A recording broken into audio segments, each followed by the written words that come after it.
also some sort of a definition from the UGC guidelines. If you go around the world, the NCDER in Australia have also put out some understanding, but by and large, micro-credentials are emerging as a transformative force in the 21st century education. Basically, it's reshaping how the individuals acquire, demonstrate, and apply skills in a rapidly evolving world.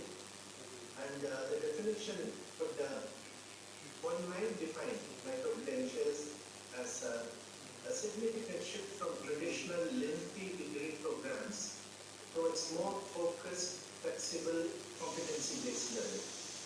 So that's how people do see micro-credentials to be. So at the core, micro-credentials have certain common elements. So the common understanding across the academicians across the world, if you really talk to them, there are certain commonalities that you will find out. First and foremost is micro-credentials are verifiable. These are verifiable learning achievements that focus, as one of the persons mentioned today, on specific skills or competencies. So unlike traditional degrees, micro-credentials are rightly said by somebody shorter in duration. It could range from a few hours to several weeks or even months, and depending upon how you see and position micro-credentials within your academic setting. So it could range from a few hours to several weeks, but it's highly focused, targeting a narrow set of learning outcomes in a specific way. So, to recap, micro-credentials focus on learning achievements which could be demonstrated in the form of certain skills and competencies people acquire, shorter in duration, highly focused, and of course competency-based. So when we say something competency-based, it's basically the learner is able to demonstrate that he or she knows that topic, he or she understands that topic, and he or she can demonstrate through the assessment that understanding and knowledge and the actions that would result out of a learning process. So that's how competency is basically measured. Competency is measured by the way whether a person knows something, understands something, but also take action upon that understanding. And that's how we assess to see if the person has the knowledge, has the understanding, has the ability to perform. So that's competency. So micro-credentials are competency-based, highly focused, shorter in duration, but provided they are trusted provider. Now, a lot of people do provide a lot of these short courses, but they're not trusted. TNOU is trusted, or a university is trusted, or an industry organization is trusted, or a professional association is trusted, or sometimes even online learning platform like Coursera, Udemy, Udacity, and FutureLearn, all these are also trusted. So usually micro-credentials are, as I mentioned, competency-based, highly focused, shorter in duration, awarded by a trusted provider, and oftentimes it's digital. It's provided online or in a blended manner, so that it's also presented that way. So micro-credentials, the credits are presented, awarded on the basis of the notional learning hours, and it could be as small as 0.25 credit in the national education system today.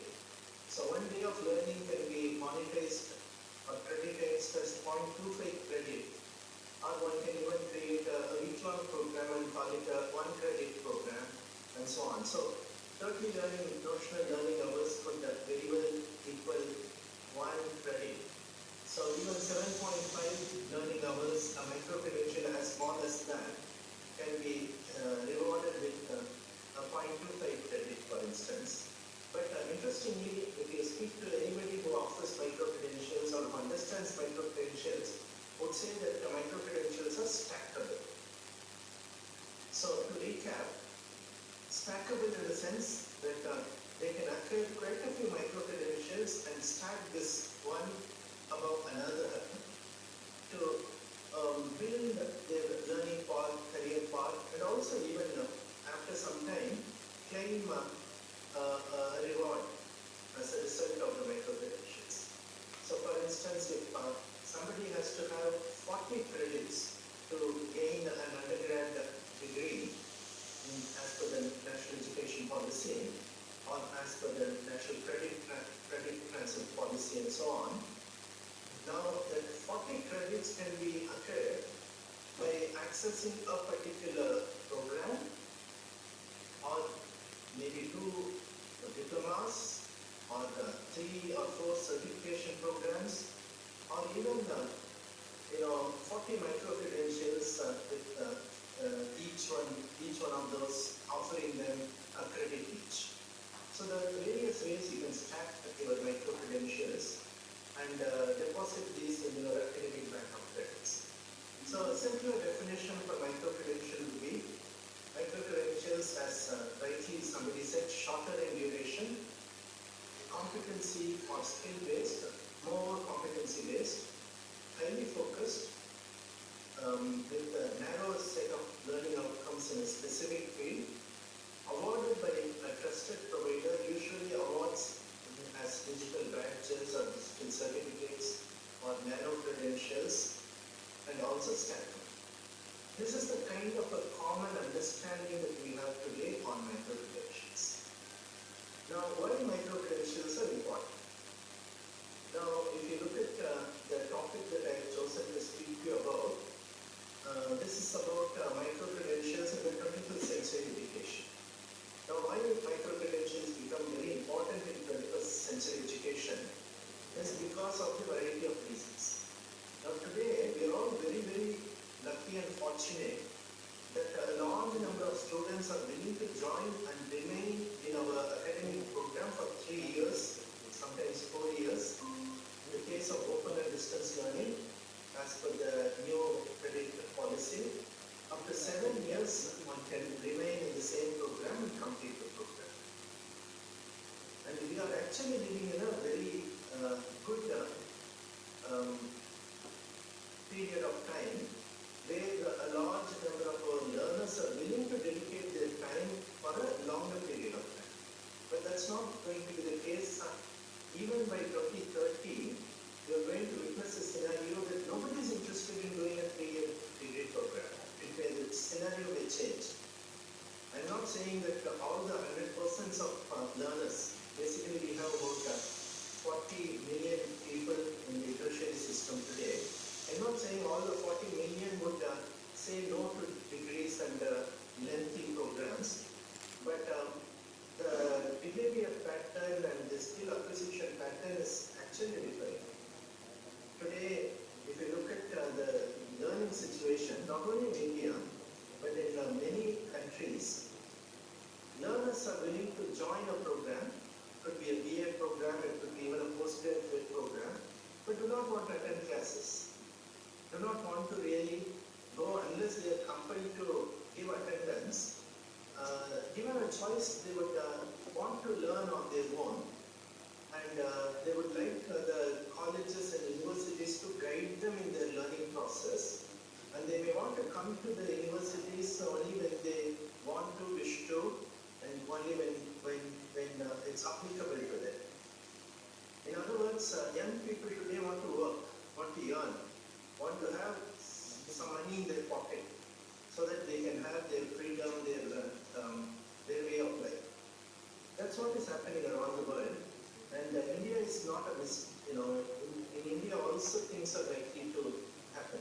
Unless you have a residential campus where you actually bring students and captivate them and put them in the hostels and make it difficult for them to leave the campus unless the parents give permissions.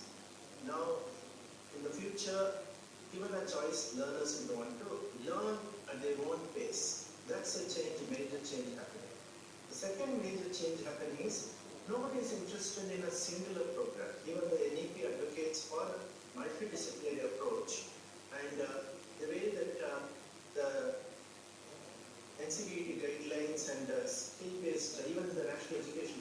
itself talks a lot about 50% skills and 50% knowledge or knowledge acquisition. So there's a clear demarcation and clear favorable leaning towards skill acquisition and competency acquisition. And also the way that we are likely to assess our learners for tomorrow, we are going to assess them not just on the knowledge or not just on the recall method that we have been following, but more on application. That's where skills, competencies, and aptitude and attitude comes into it. These factors come into play. So the trend we are witnessing today is nobody is interested in a singular program. Given a choice, they would like to combine a lot of learnings, a lot of disciplines, and combine that as part and parcel of their training, their degree. They would like to go for bite-sized learning. They would like to, if given a choice, avoid going to a college or a university for a face-to-face interaction. They would like to indulge in online interaction, self-learning, and also learning with a purpose. Only if it matters to them, they are likely to learn. We are not going to be able to force them to learn something that they do not want to learn. If you force them, okay, for the namesake, they will attend classes, they will follow, make it pretend to be following, but at the end of the day, it's just for clearing that credit. They may cooperate with you, but given a choice, they will want to learn the way that they want to learn. That's the change that is happening. And we have seen this generational gap change happening over a period of time. And I'm sure that as even in the open and distance learning, you would realize that the personal contact programs that you have, PCPs, are not gaining any better popularity anymore. It's just that, people have to give some attendance, they come and attend PCPs. If you organize a webinar or an online interaction, again, only if the teacher is good, if the topic is interesting, if the person really is able to relate with the topic, he or she is likely to attend. So there is the kind of a distance that is happening, largely because we've also, for the last several decades, made it into a kind of a rote learning exercise, more in terms of getting certification rather than the outcome-based education. But today, everyone is interested in employment, and graduate employment is a major area for the tertiary system. Every university would need to promise employment for their learners. Only when they demonstrate that they are actually conduits to making learners employable, the learners are going to take some interest.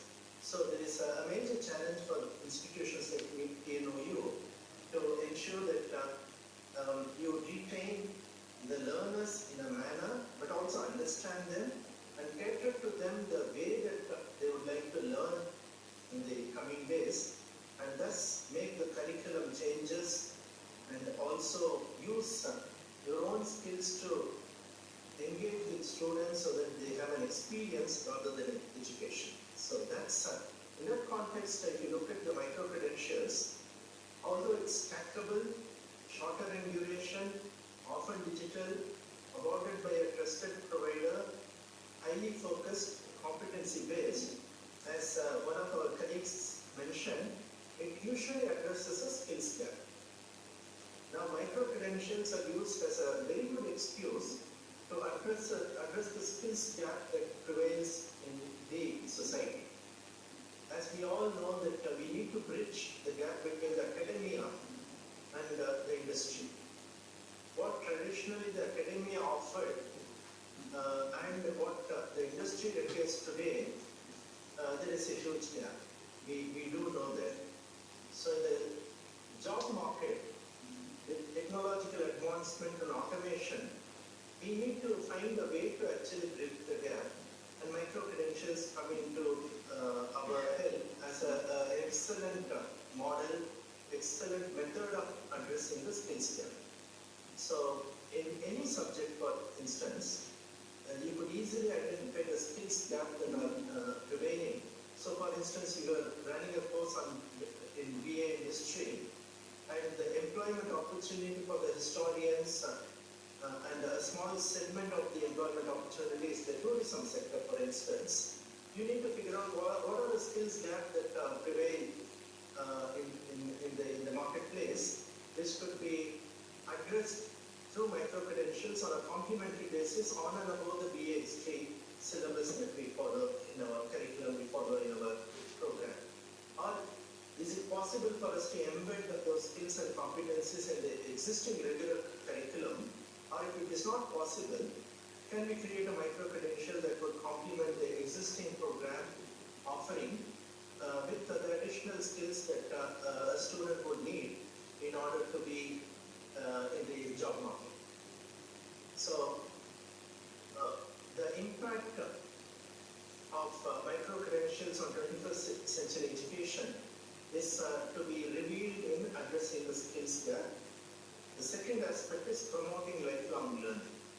Today, we are not going to be so relaxed a 9-to-5 job for the lifetime that our foreparents all have experienced is misnomer.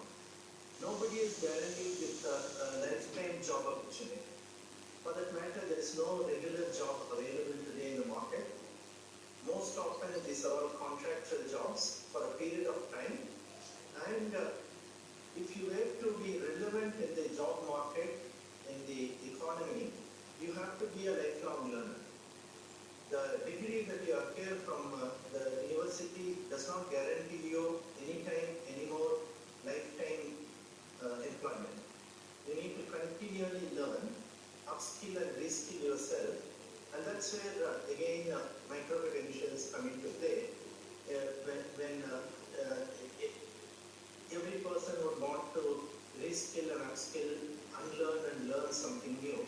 So micro-credentials offer accessible pathways for individuals to update their knowledge and stay relevant throughout their career.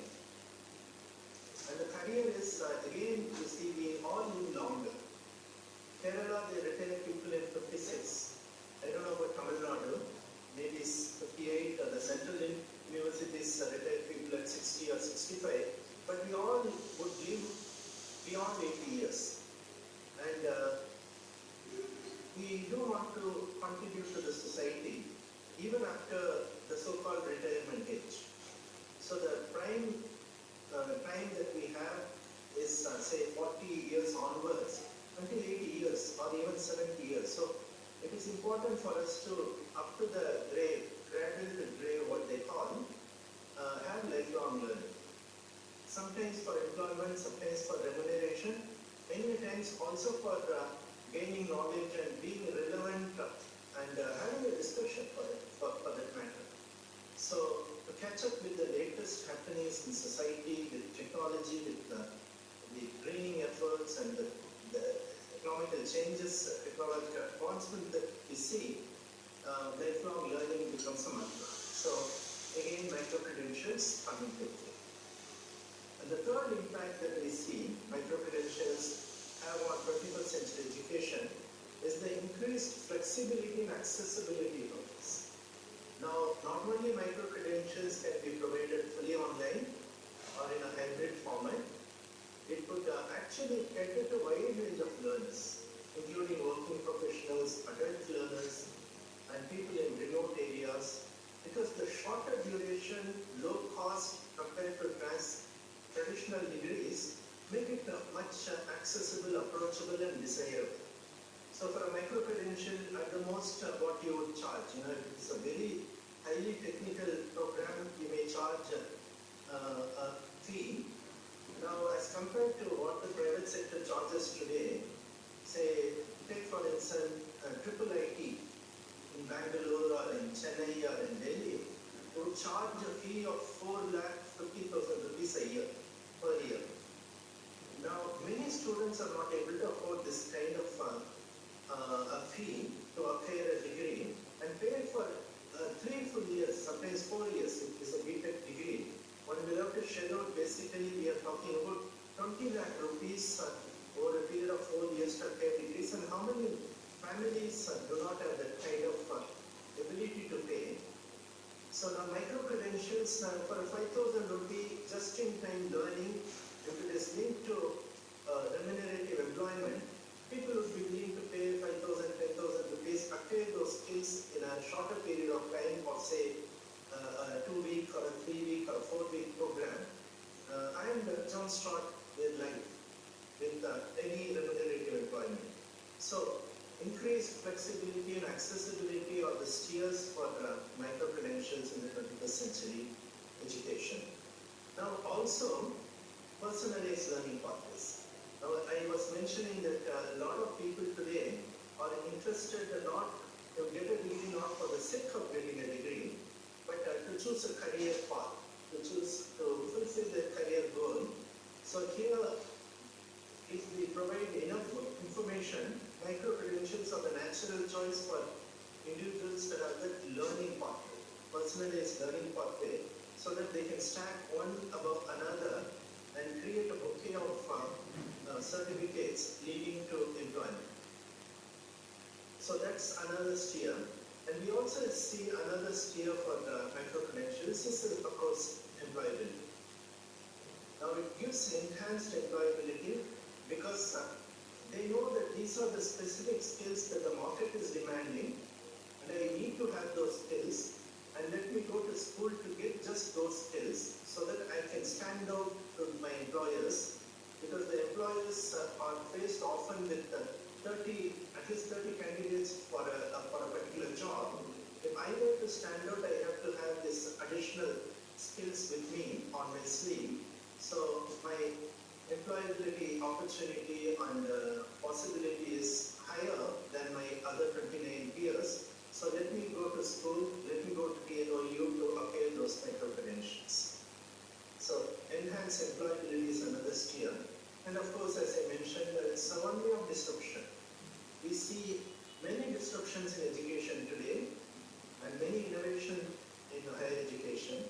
And one way of this disruption is micro-credentials. Now, what are the benefits? This is where I want to pause and ask some of you, on the basis of what I mentioned, we have discussed the kind of common understanding of micro-credential in terms of short duration, focused, competency-based, awarded by a trusted party, and something that is measurable and stakeable. This is the common understanding of micro-credential. We also discussed the benefits, the steers for micro-credential today. The steers are basically, there is a lot of disruption happening, there is a lot of innovation, there is a huge skill gap prevailing between the industry and the academia output. So there is an opportunity for us to address the skill gap. We can promote lifelong learning. We can create increased flexibility and accessibility for just-in-time skilling for people in an affordable manner, leading to their personalized learning pathways that they can carve out so that they can be employed for time to come. So these are the steers that we saw. But can I go around the room, perhaps ask some of you, what do you think are the benefits of micro-credentials? If tomorrow TNOU would initiate, or any of you would introduce a micro-credential, what do you think would be the benefit to the learner? Anyone? Yes, madam. Sir, a student can feel that during, instead of spending much time, so one can easily get many credentials in shorter duration. That's the one thing. Second one, the micro-credential certification will be awarded by a trusted institution. So they will be having a belief that they definitely will have that certification will be useful for their employment, and easily they can access many credential at a time. So whatever the focus upon, whatever they want, that thing can be focused upon. These are the three things I would like to say. Excellent answer. And is there anyone else who would like to say any other benefit of introducing micro-credential for any stakeholder, for the employer, for the university, for the learner. I think ma'am had given the learner's perspective, but if anybody would like to speak about the governmental perspective or the university perspective or the employer perspective, any thoughts that come to your mind?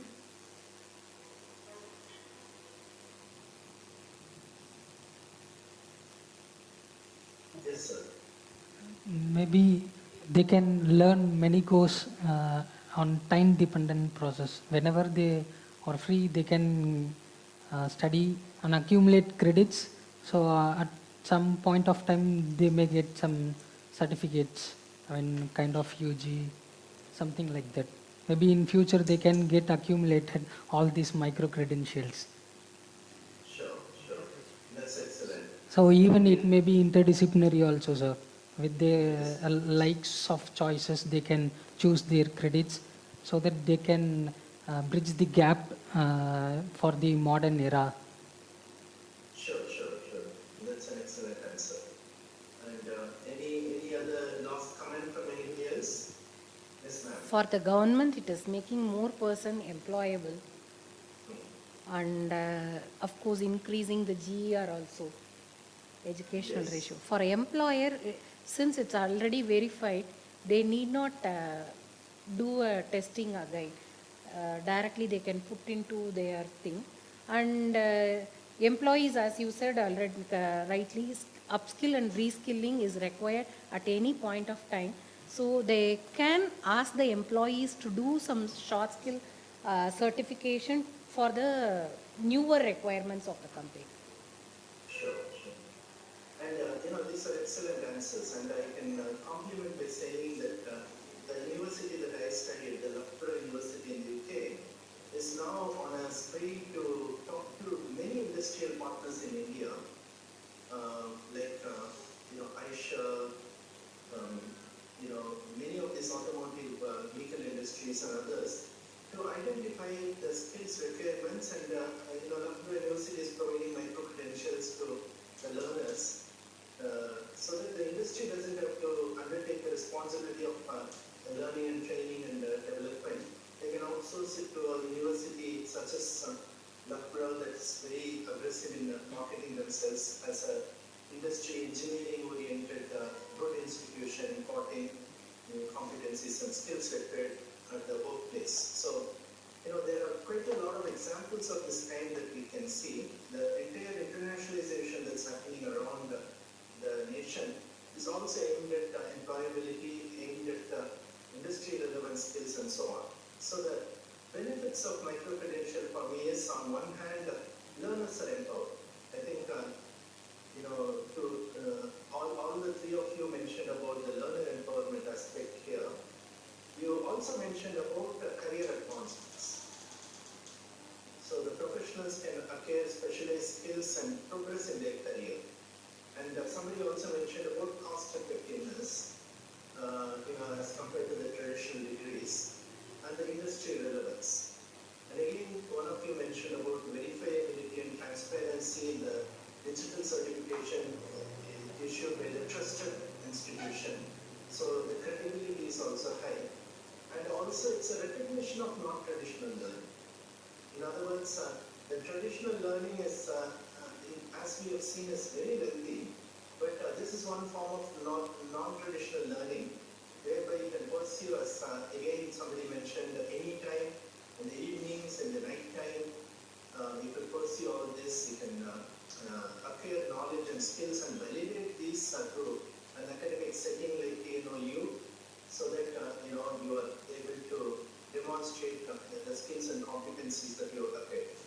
But there are also certain challenges and considerations. Now, one of the challenges that we see in many countries is the lack of standardization and regulation. Micro-credential may mean different things to different people. The definition may vary.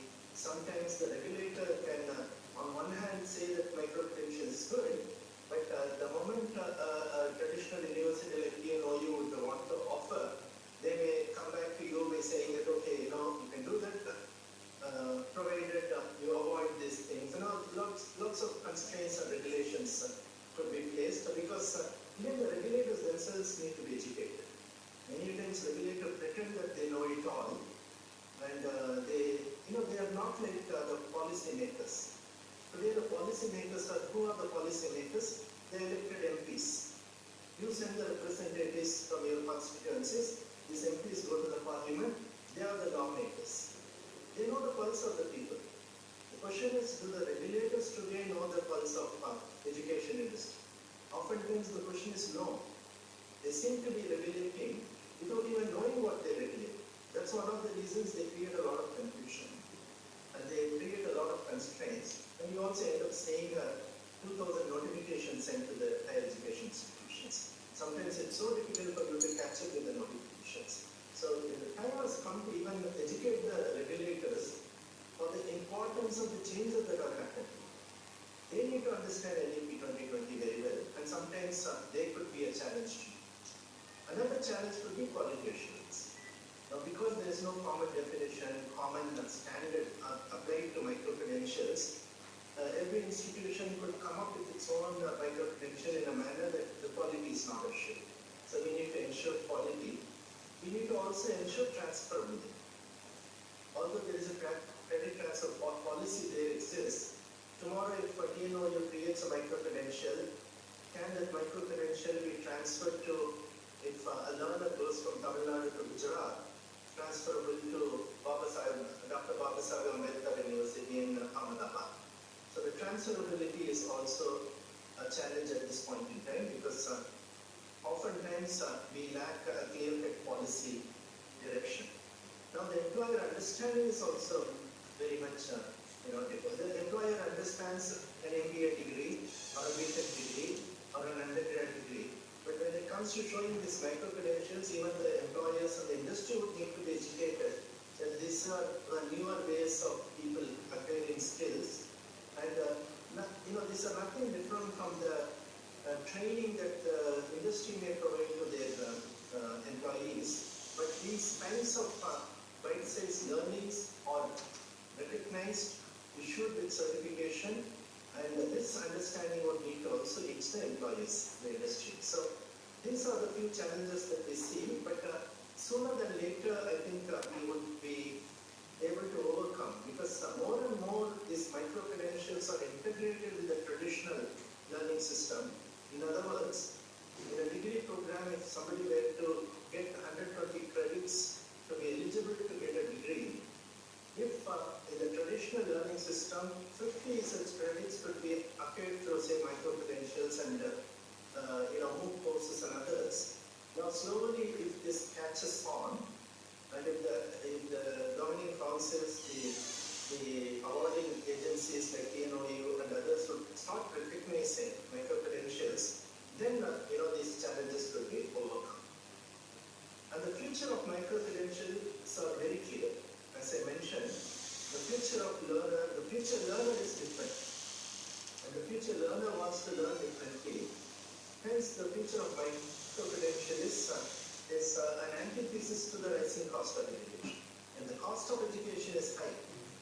To get a degree, one will have to shell out 20 lakhs, 40 lakhs, sometimes 50 lakhs.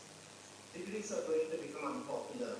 Rather, these alternative methods of education, including the open and distance learning offered through open universities of your kind, will become much more popular because these are affordable.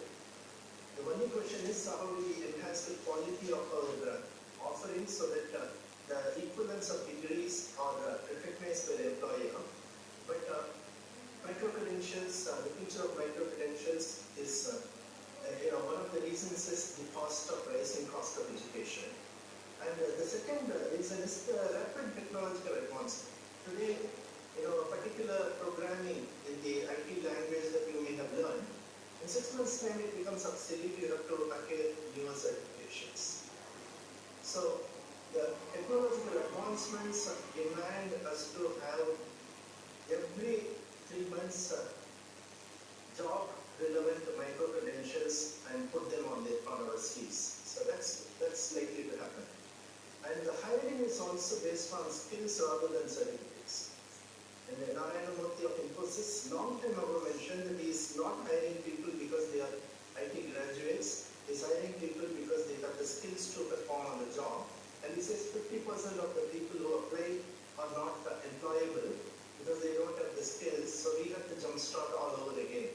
So today hiring is based on skills rather than, so there is a certain degrees or academic qualifications. So the demand for micro-credentials are high. Now there is also AI-powered learning happening. Personalized AI-powered learning happening. It may not be true today because many of the personalized learning that we are talking about through AI systems is really happening in China. Not even in the United States or India. But we are going towards that path.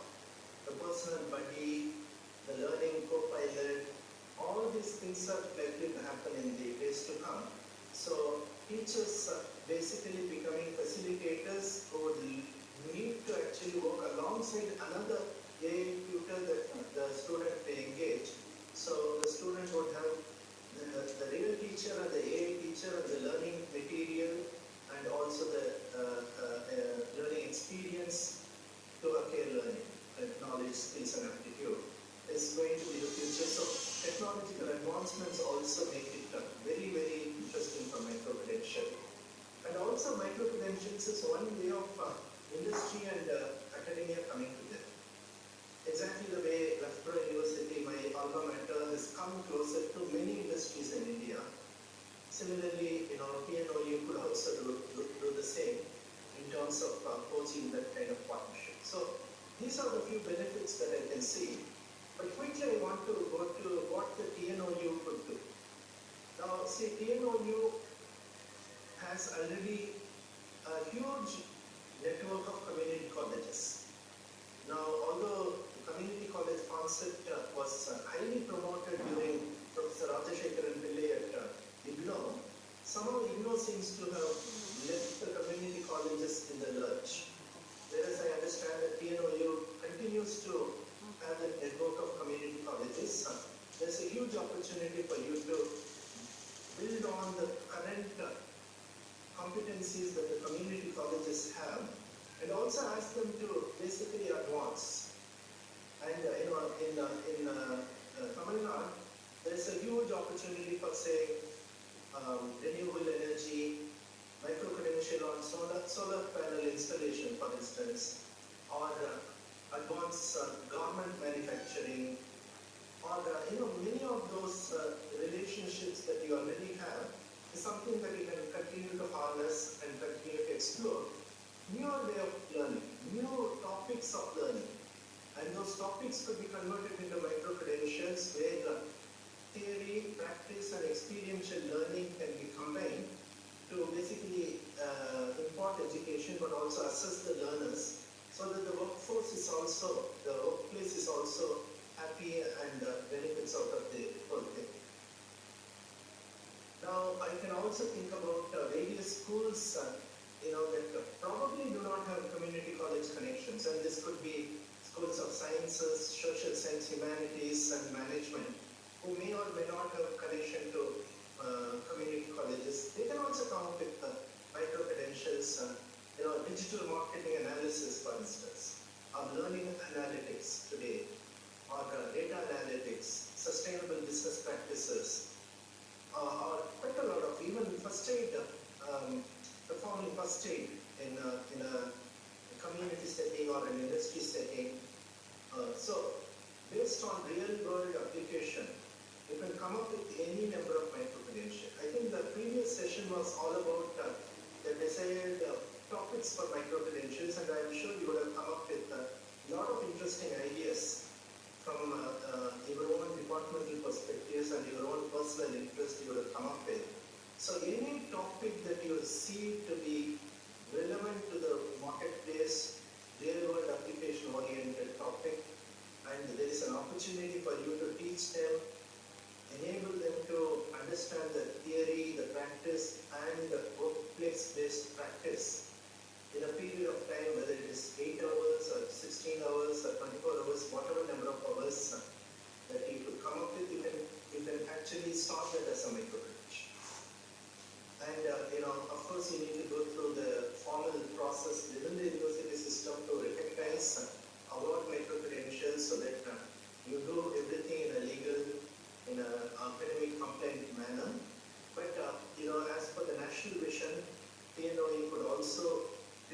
opportunity for your existing learners, new learners, the new industrial relationships, the community colleges that are aligned with you, or various partners that you are forging in terms of creating and making available stackable, future-aligned micro-credentials as envisaged in NEP 2020. So with these few words, I want to stop. I think my time has gone past. I should have stopped at 3:15, but it's already 3:40. But I can take up one or two questions if you have. But I wish you all the very best. TNOU may have today only 40,000 learners, but there is a huge opportunity for you to scale it up to 4 million 100 times, provided you see your future, not through your BA psychology that somebody had an imagination one fine morning to say open universities cannot offer psychology. Forget about all these constraints. Create newer opportunities for yourselves. Create new clientele. Move ahead in a manner that TNOU becomes relevant to the industry around you for the entire state of Tamil Nadu, where you have a market niche. And each one of you sitting in this room is a winner because you all have something to offer, something very unique to offer to the society. And I want to really encourage you to use your imagination and come up with that unique value that you can add to the industry, to the economy, to the learner of the future, and to the marketplace. Thank you so much. Thank you, Professor Aruna, for this opportunity. Thank you, sir. Thank you for spending your valuable time for an hour to explain about the importance of micro-credential to the participants. Thank you so much.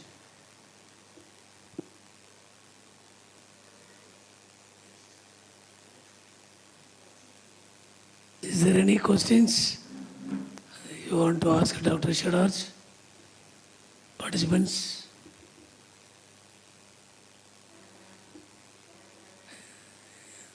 No questions? No questions, sir.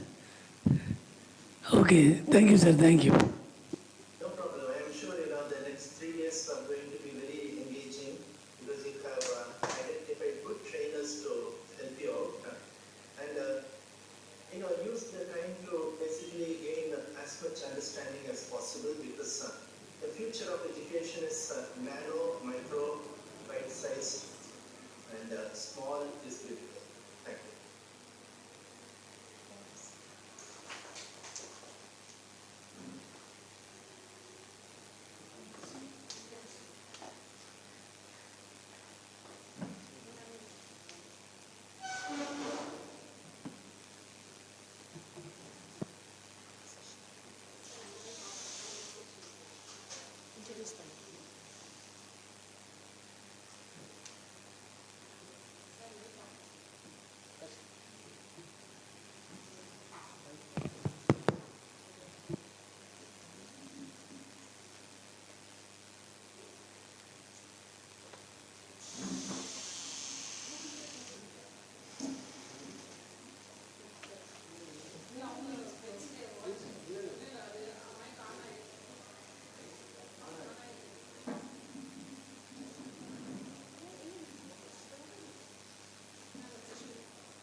To one and all gather here after the post-lunch program. We are very much happy to welcome our resource person, Professor H. Madam.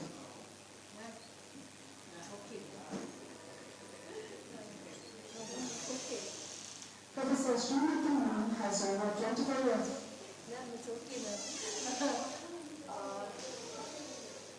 Dear friends, I am Professor Srimati from SRM.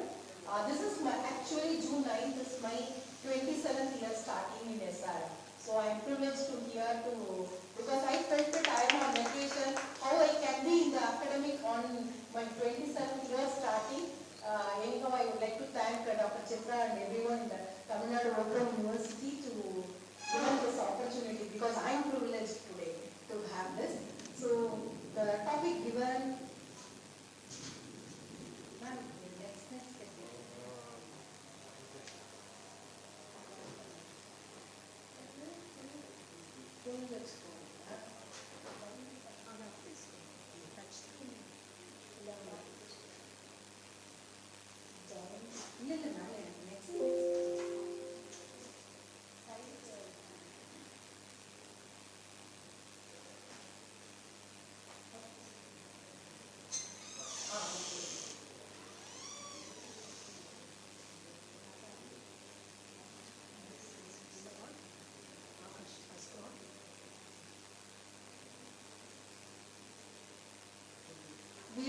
education 4.0.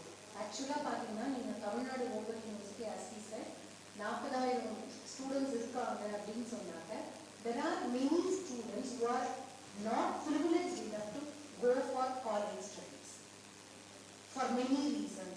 அப்போ campus இப்போ நம்ம கேம்பஸ்க்கு first ஆரம்பிச்சோம். தென் we went for open distance learning. Open distance learning உமே ஸ்டூடெண்ட்ஸ்க்கு it is not 24/7 accessible. So because of the technology we come to online education. And the online educations next is micro credentials which focus on employability. Then இப்போ நீங்க program model அப்படின்னு பார்த்தாக்க degree program with annual pattern. Many people, old people, not in our age, maybe the 5 years before our generations, they will say 1 year once the examination. Next we come to the semester pattern. அதுக்கப்புறமா இப்போ NEP-ல கொண்டு வந்தது என்னன்னாக்க you have UG certification, UG diploma. As Janathan sir said, UG diploma நம்ம கொடுக்கணும்னா 40 plus 4 credits of skill courses students பண்ணியிருக்கோம். அப்பதான் நம்ம டிப்ளமா கொடுக்கிறோம். பிகாஸ் நம்ம எல்லா இடத்துலையுமே என்ன இன்சிஸ்ட் பண்றாங்க, we have to do ensure the employability as a educator. Then we have UG degree, UG honors. Of course UG honors has some issues with, but as sir said, Shadak sir said, it is a full credit courses we are making into a smaller module. So a big courses but unbundled, then students can learn. Madam, you have asked morning one question. You have learned, but when you are going to credit reader, they are fixing some time limitation. Whatever you learn, your certificate is valid throughout your lifetime. Micro credentials. But if it requires any next versions of the advanced skill required for it, we have to do. For our version 1.0 of ECG unit படிச்சிருக்காங்க students. But it is not at all used in the hospitals. It has come with the next versions. Then that time the candidate has to upgrade. But whatever you have learned as acquired the smaller certificate, it has a lifetime. Whereas when we are going to do a credit reader of accumulating all points, நம்ம பண்றோம்ல இந்த இதுலலாம் Paytm அதெல்லாம் நம்ம பண்ணி credit reading பண்ணிக்கிறோம்ல, அது மாதிரி பண்றதுக்கு we have some validity period. That was the 3 to 5 years they have made it. So then we can bundle the batches. So first ஒரு பெரிய course எடுத்துக்கிறோம், we are doing it as unbundled, getting a smaller digital batches.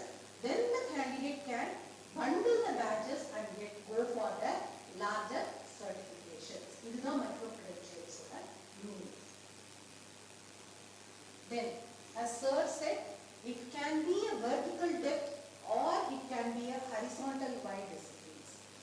Usually multidisciplinary போனோம்னாக்க we will have a horizontal wide disciplines, liberal arts educations, which earlier in India was actually for liberal arts education of bundling so many courses. But இப்போ திருப்பி it is picking up the market. Why? Because even a student who is going to do a digital marketing must understand the psychology of the customer. So the psychology part plays a major role.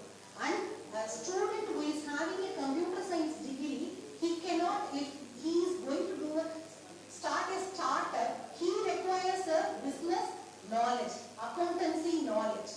So they will be having a wider courses on their part. அதுக்காக தான் the NEP has insisted minor course discipline which he requires. The person may be ambitious of becoming an engineer as well as the music degree.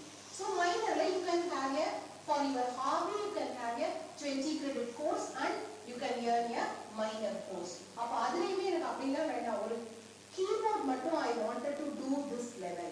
So he can take a smaller micro credential courses. So either it may be a vertical depth. Vertical depth I will show an example. That's why I am not touching. And so the technical content domains, 21st century critical thinking, knowledge apply panel. Chumma, as sir said, what you have learned, why you have learned, why not you have learned. So அந்த மாதிரி critical thinking என்னென்னலாம் problems நான் வந்து ஃபுல்லாக ஒரு prototype develop பண்ணணும் அந்த மாதிரி when you keep on stack your level then that will be a micro credentials. What are the underlying drivers of micro credential? Before going to speak, I would like to have look into this. For example, there are many players who are making money other than the university. The university is having some, yes, it's a big one in India, but at the same time, if you take an online education content, whatever we learn, more than that, there are players. The individuals go for the tutoring and live sessions, fine arts, cookery live sessions, whatever be, they do it. Whereas higher education institutions are currently in which one? Degree and diploma programs. Whereas EdTech companies, where they are supplementary coaching, entrance examination, competitive entrance examination, skill upgrade certifications, language training, corporate training. They play in all the role and making the money. Even what examples we are going to take now? The EdTech companies. They don't require any regulatory norms, legals, nothing. When they are able to catch up the young individuals market, when the student is able to learn some new skill set because of their module, they go and enroll it, make use it for their company. So here we can take the skill upgrade certifications, which currently EdTech companies alone playing a big market. So that is the thing. Why the reason of going for a micro credential? As sir said, we are not now wanted to watch which one test cricket match for 5 days or 2020 because we want a quick solutions immediately. Who we are calling a Sonin Silver? A person who talk for a long time? No. Even in our olden days, we used to tell Hanuman is a Sonin Silver. Because a single word, condenses it. That ends the matter. So we want a smaller, crisp, direct, what is the objective, whether it is met or not. The objective is to go and meet Sita. Whether it is attained. So he becomes, in a 2 words, he conveyed the meaning, then he becomes a Soviet sender. Same thing in the micro credential. Right? Then the next is increasing cost of education. What actually we used to go to some hotels, restaurants. What we tell? Last year when I go, the dosa will be a 1 inch bigger. But now they reduce. Because we cannot keep on increasing the cost, which is not affordable. We cannot retain the customer market. This is actually a parley biscuit. From the 50 years, they made it 100 grams to a 55 grams. You can go and Google it. They have made it for the cost, same 5 rupees. Now the size is 55 grams. Maybe this time, even they may have reduced to another 5 grams. Then the next is shrinking nature of course models. You people told, interdisciplinary invention. So I cannot have, a startup person cannot have only the technology solution. He should know all the knowledge, business knowledge, digital marketing knowledge, who is my customer and what will be my investment, where I can get it, how I can do the negotiations. All the things will make a person success. So he has to learn all the skills. So I will have a combo of that. So I pick and do it. This is what it will be highlighted. And digital badges, verifiable. Which is more important? Usually what happens, what you will say, this person says blah blah blah blah everything. But when you really employ, how many applications you will be receiving for even a single recruitment goal? Whether the industry is having that much patience. Once one of the person, Hyundai, one person from Hyundai, Vice President Kumar, he came to our institute. He said, there are when we announced a mechanical engineer, we have all 80% marks of students who apply. But when we filter it last at the end of the interview, we will not have able to identify number of students who we actually require. So when someone third party says, yes, this is your book, I have verified. So when we develop the e-content of micro-credential and going to issue a digital certificate or digital badges, which is important, our assessment should be equivalent to meet the industry standard. The details of the digital badges, recipient issue, description of achievements, what level he is, standard and criteria, what it is assessed, everything is important. So when I open these digital badges, it will be having all the, how the chip diagram is, it should have all the requirements. So I should not, when we will be a trustworthy person for the industry, only when we are providing the such a good assessment and say that yes, this candidate is capable, then the industry need not spend time on learning and development. Then content modularization. So I am taking a course 1, course 2. Course 1, course 2 is split into 4 bundles. You can do it. This example I have taken from IIT Hyderabad.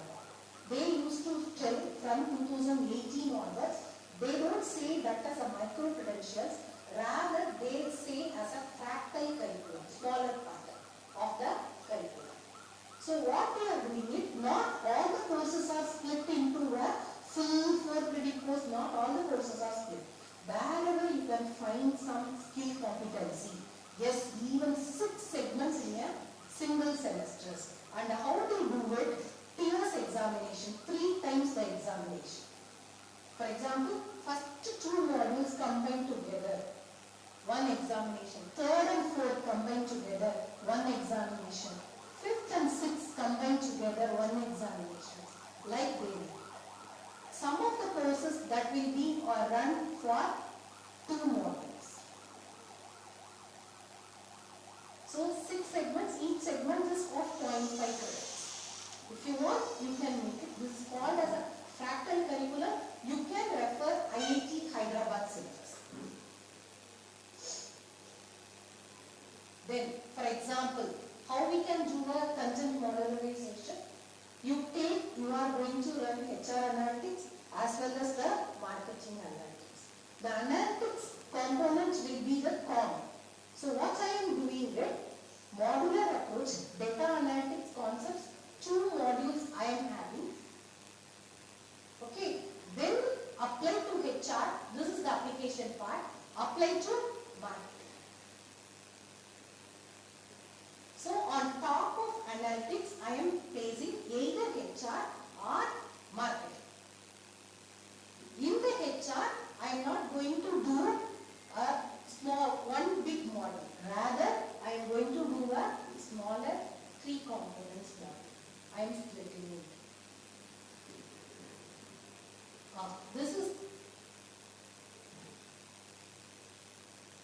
This is the example when we want to have a course that there are certifications for our students.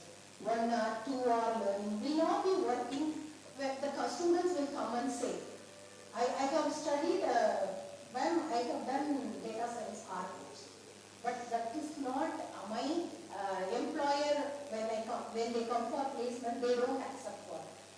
So what we have done it, sit with Coursera and ask them to do how we can stack the courses. Even when I am going to give you a minor certification in data science course, how I can do it. So there are many universities, foreign universities, they have given the modules, but what we have done it, level 1, fundamentals using R. So students can stay the data science toolbox, R programming, getting and cleaning data, like they can keep on studying. So the level 1 is for predictive analytics and foundations of R. The level 2 is big data and big data SQL. Then I am going for advanced data science with IBM. At the end of completing all the things, the student will be getting a final certification as data science, minor in data science course. So when we also design the courses, we have to think it how we can stack the courses. This is the right example for how you can modularize, and what happens, individual students, for example, 8 hours completion, they will get 1 certification. 20 hours completion, they will get the 1 certification. And student may feel it, okay, let me do this getting and cleaning data later. For that I may require some SQL fundamentals. When he studies SQL, separate or parallel, he will be getting that data.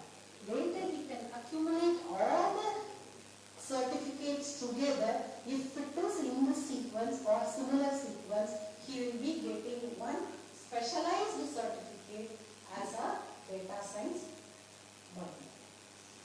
So this is the example for how you can do a stackable micro credentials with different hours. That's why I have given this hours also. 8 hours, 10 hours, 15 hours and all that. When Purdue universities, how they have done it. You can take that, their example. Level 1, foundational technical. So they have grouped. Level 2, applied technical. When students want only manufacturing analytics, yes, he can study only manufacturing analytics. That is a normal skill certification courses he will get it. Whereas candidate who have completed the level 1 foundation and studied all the 3, they will be getting level 2 applied technical. So this is another example how Purdue University is. I request all of you to open your mobile phone and go to this Learn University Science Malaysia micro credential course example, because this is beautiful. You can see how they have made, how many courses they launched. Now itself you can open and read. See, we have only made our NEP made only 3 levels: certificate, diploma and degree. But how they have made it? Semester 1, professional certificate. Semester 2, advanced professional certificate. Semester 3, executive certificate. Like they have made it for 6 levels for the degree. And for the nursing, how many students for the nursing alone? 1 lakh students. How many course categories? So this is the best example. If you wanted to implement in Tamil Nadu Open University, some examples, you can go and check University Science Malaysia, take their exam. How they have made it, stack and converted into a degree level. Ma'am, I am giving the PDF to you, ma'am. So don't worry, you need not take. You can take it. It will not be there. Yes, sir. Have you seen, sir? How many courses they have done? You put it micro credential university. Huh? 181 courses in different disciplines. And for each course, how much they are charging, you can see. So when Malaysia is see, once in the year 2004, I went to Malaysia for curriculum development. But now, they have made it, how they improved it, as Shardax have said, they are not having that much expertise internally. But they have invited, there are few countries with the foreign collaborations with the foreign universities, slowly they have improved their understanding and offering in the courses. One is Saudi, the other one is Malaysia. They have invited more foreign institutions to establish. So their universities also should come to their level. That level. So you can see the University Science Malaysia, Shirley and See, what are the personal development, teaching education, engineering, computer, accounting, architecture, so many courses they have given. Then in micro-credential, alignment in Irish.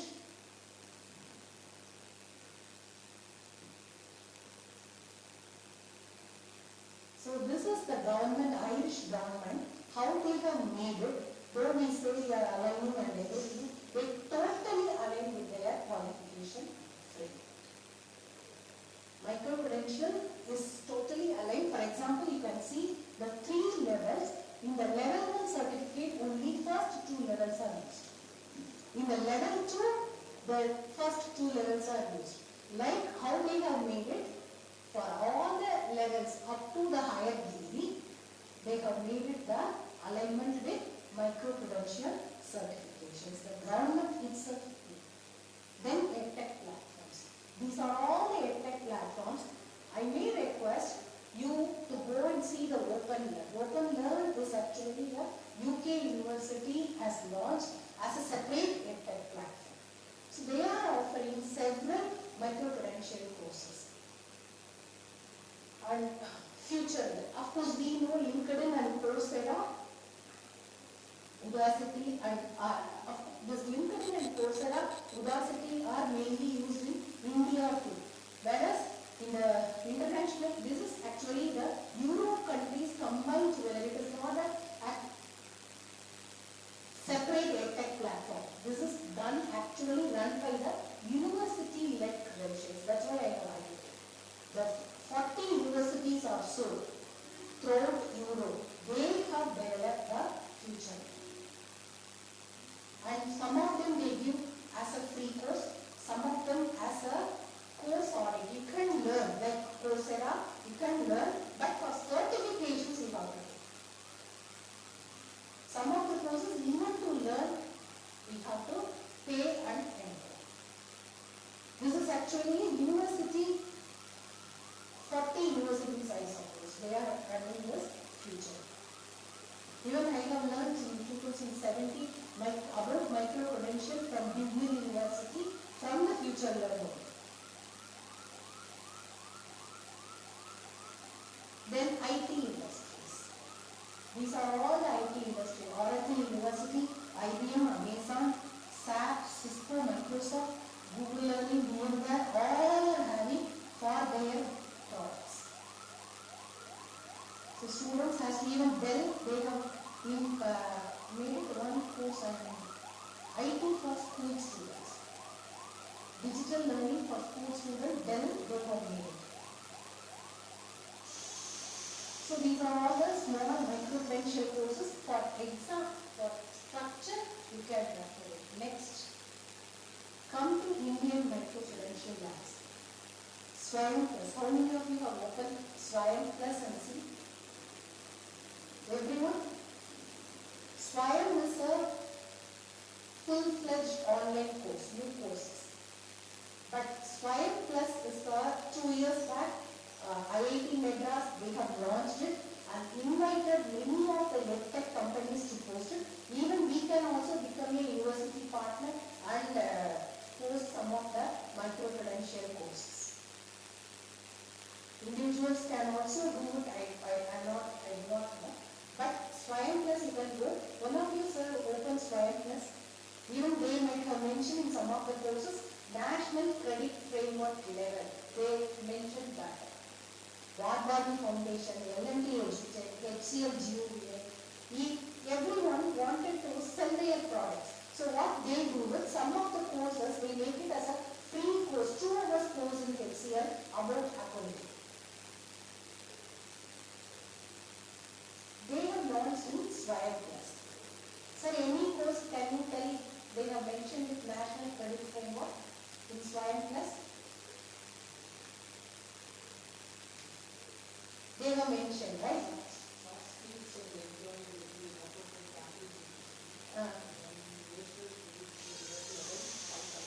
Level 5. So they have mentioned with the National Credit Framework.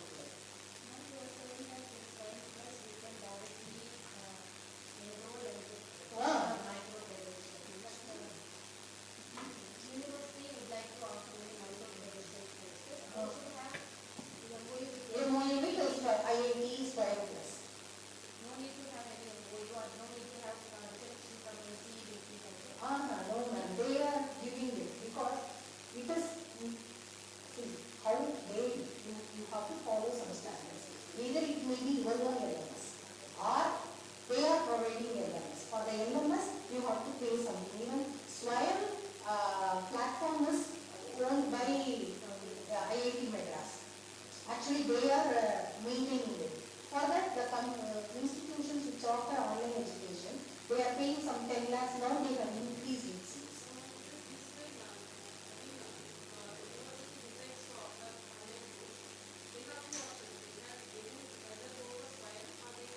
Ma'am, for non-Swayam, for online education, we have to meet 24 parameters of TNOU UGC guidelines.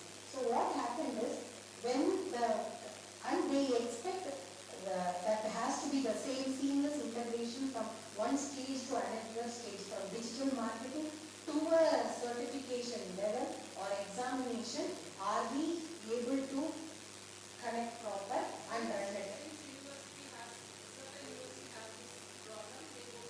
Swayam platform.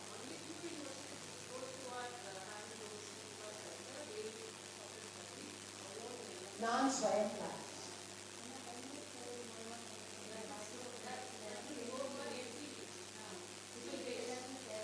Ma'am, அது வந்து நீங்க vocational education சொல்றீங்க. அப்ப கண்டிப்பா vocational education, when the student has to go for the employment, you should go for all the legal things. Whereas when you are offering a normal, that's why அங்க இப்ப national credit framework கொடுத்திருக்கீங்க.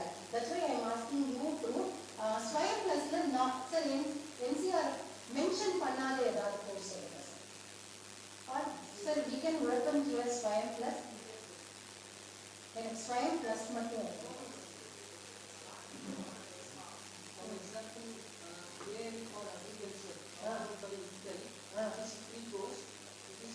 It's not having a NCR. Actually, they introduced only recently அது வந்து it is a Swayam IIT. அது NCR course கிடையாது. 5 courses. 3 courses. It's 4 courses. Here. Here.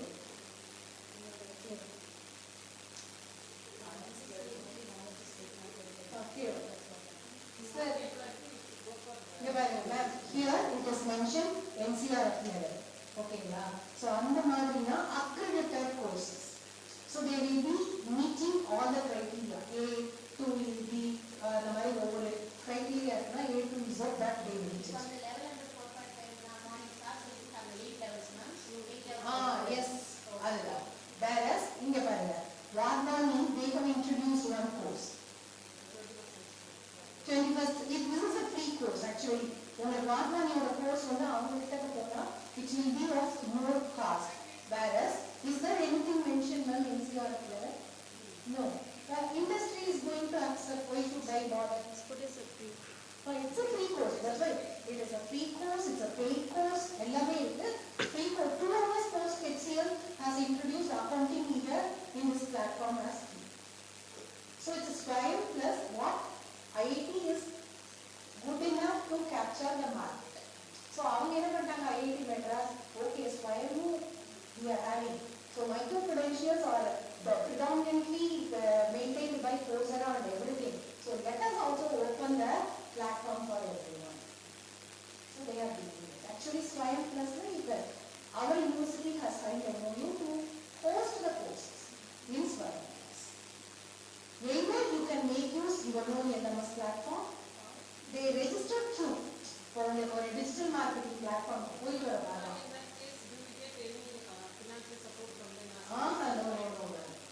Ma'am, even I will tell, when you go and launch the courses in Coursera, what is in the university have done? They will be asking you to stick on with their standard.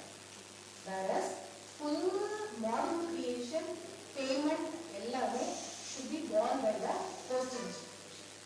We are providing you a platform, you make it money, that's it. Ma'am, that means Swayam வந்து நம்ம வந்து okay Ma'am, Swayam உங்களுக்கு 15 lakhs கிடைக்கும். Swayam plus அப்படி கிடையாது. எல்லாமே கொடுக்க வேண்டியது. இல்ல கொடுக்கணும் இல்ல, நீங்க your institute should go for it, but அவங்க பே பண்ணுவாங்க அந்த பிளாட்ஃபார்ம் யூஸ் பண்றதுக்கு. உங்களுக்கு எந்த அசிஸ்டன்ஸும் மார்னிங் ப்ரிப்பேர் பண்றதுக்கு கிடைக்காது. Rather, you can host in your Tamil Nadu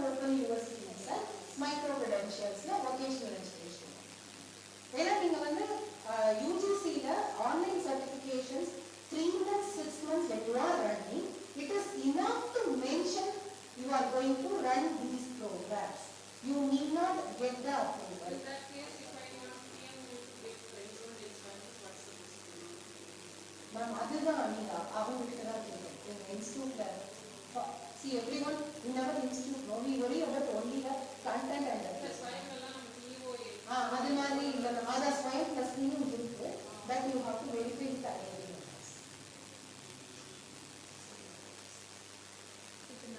but நீங்க ஃபோர்ஸ் பண்றீங்கன்னு வெச்சுக்கோங்க நான் என்ன ரெஜிஸ்டர் பண்ணுவேன். But whereas when you are posting the course, you have to ask what is the procedure. So Platform. free. எப்படி அந்த platform? Then fractal curriculum I told no IIT Hyderabad. So I have taken the example for that. ஒரு semester ma'am semester how do you make it? Independent project 6 segments லும்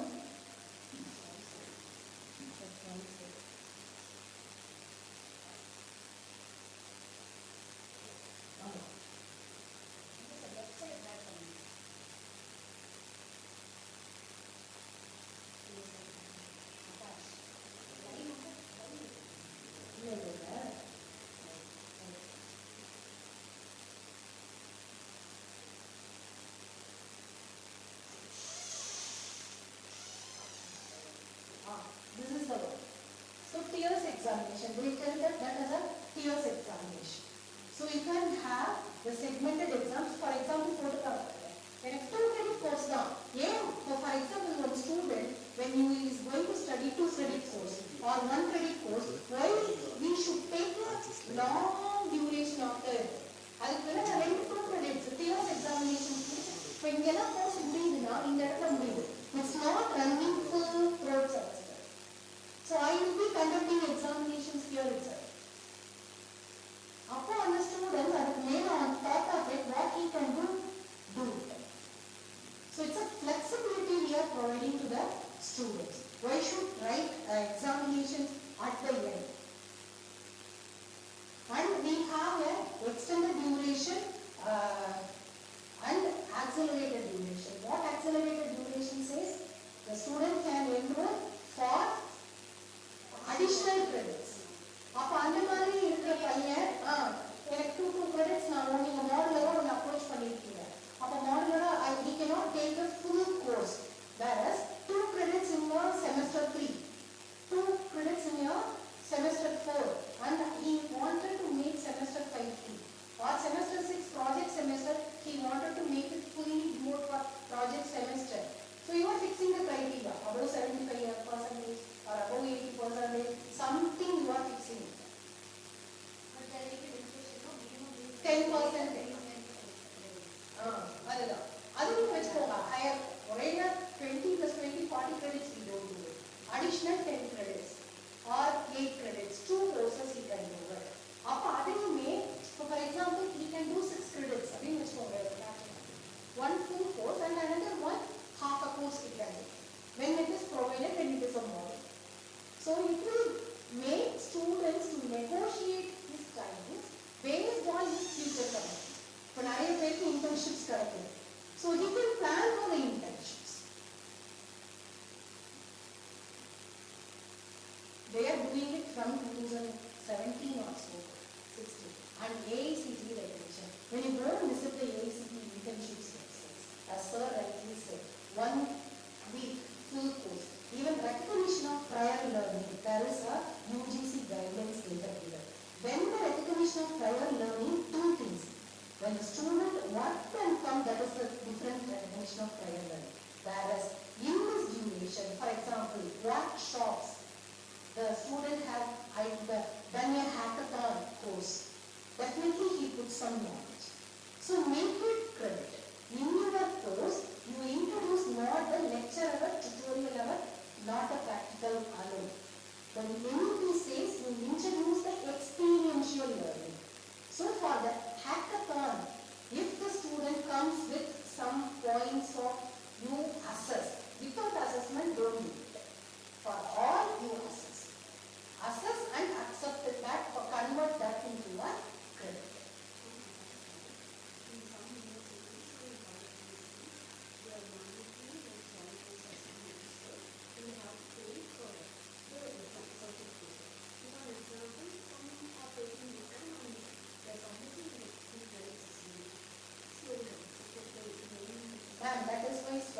what they have made it 1.5 years back.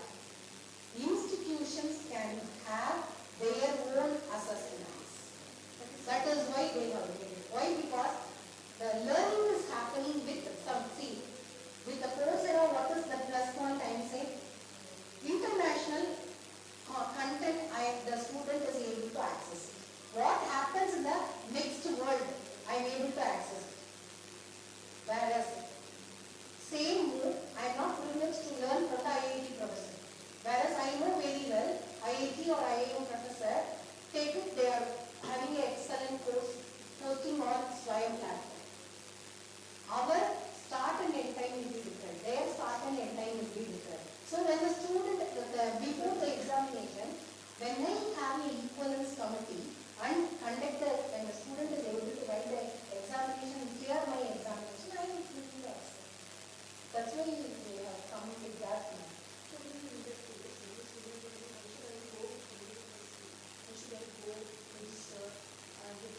Ma'am, no. Maybe the initial stage you may feel it like. Whereas, students, it's not, it is new for us now. But for students, their attendance, see, attendance also what they have made it UGC, you see that attendance flexibility based on experiential learning, based on MOOC courses you are providing. They have come with. So, when I am not ready to attend the courses for the afternoon period, I can do it with Swayam and the online courses. So that is it. So you yeah, you can conduct the, ask them to learn, conduct the assessment. So 50% of regular university can do it, whereas 60 to 70% in the skill university they can introduce the micro-credentials. So all the skill universities in their curriculum they can have 60 to 70%. That is also the. Sir, Madam, here see National Credit Framework 4.5 under. One credit course, they have given UGC micro-credential draft guidelines. They have given clearly 15 hours of theory, 30 hours of practical, 45 hours of experiential learning. So how do you define it? One credit course of the NHVQF under. Not, it is not NCV thing under. NHVQF and NSQF under, as Sir said, one credit courses, 30 hours of learning.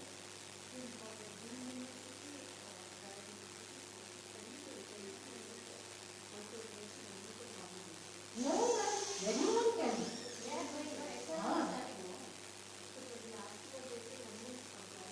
No. That's what I asked.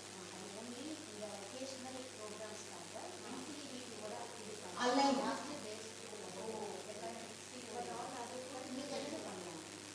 This is the one which I would like to say, like Google search. All of you, please open Class Center. Open Canvas. Class Center.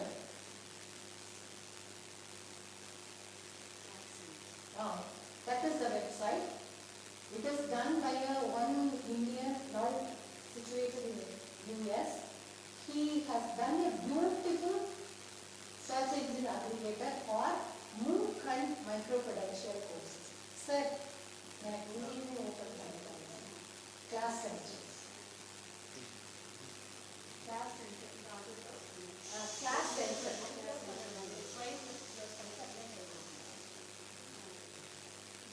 Class Center.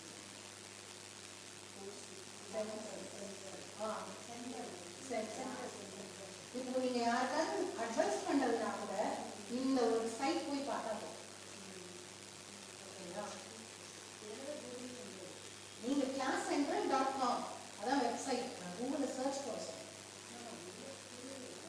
Google ma'am இது எல்லாமே Google certification, free certification, Stanford Google certification, free eight forward, personal development.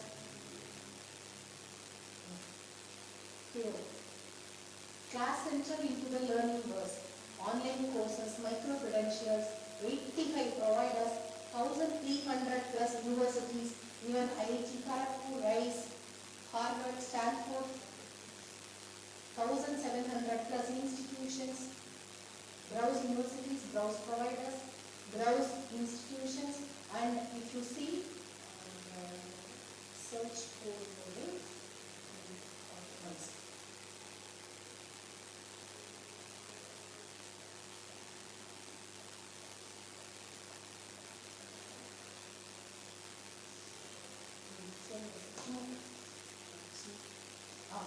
Ma'am, here when you have the filter, where is the filter, sir? I'm searching for a filter.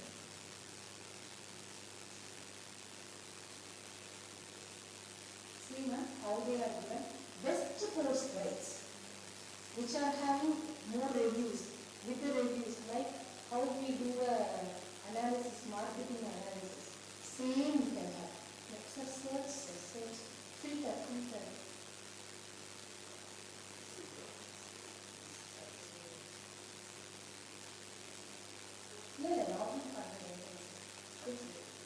Search in the server. Filter, are you able to have filter? Free courses with certificate. Free courses with certificates, with payment. You will have filter options. With certificate, free courses with free certificate. You need not go and break your head. Okay. And university courses only, level intermediate, advanced, beginner level. Duration, which duration you want. List that course alone. Language.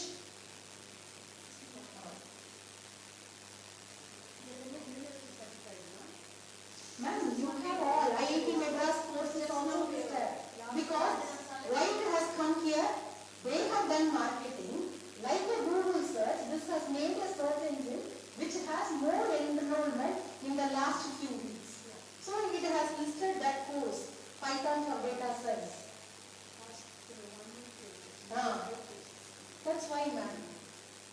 Along with 41 reviews. So for your kids, if you want to suggest any micro-credential courses to be done, you can refer this platform, one single platform for online course, that is any new courses or micro-credential courses. So this will be useful for you. Search engine marketing. Even he used to write, I think his name is Dama. He used to write more articles. When in this quarter, Coursera has fallen this much, and Udemy, they have a good market, like he used to write in LinkedIn articles. It is a search engine, but it will be useful for you to see which course hits the market so that you can introduce those content. So this is the class center given, ma'am. California community colleges put together all after seeing how Europe Future Learn picked up the market. They have listed the online courses. So you can go and check the class central and see what are all the California community colleges. There it is like a normal arts and science college courses. So they will be having their what are all the courses they have listed. So that you can see it. And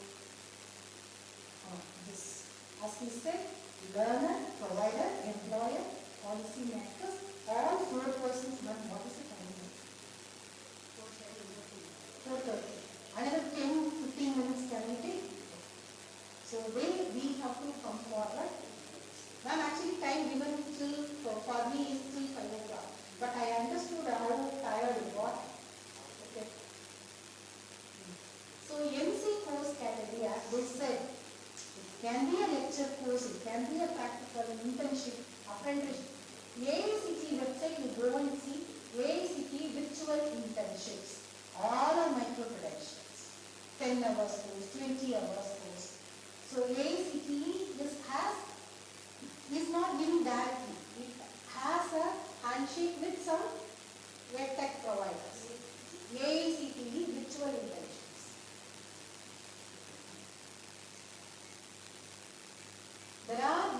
colleges making use that opportunity very well.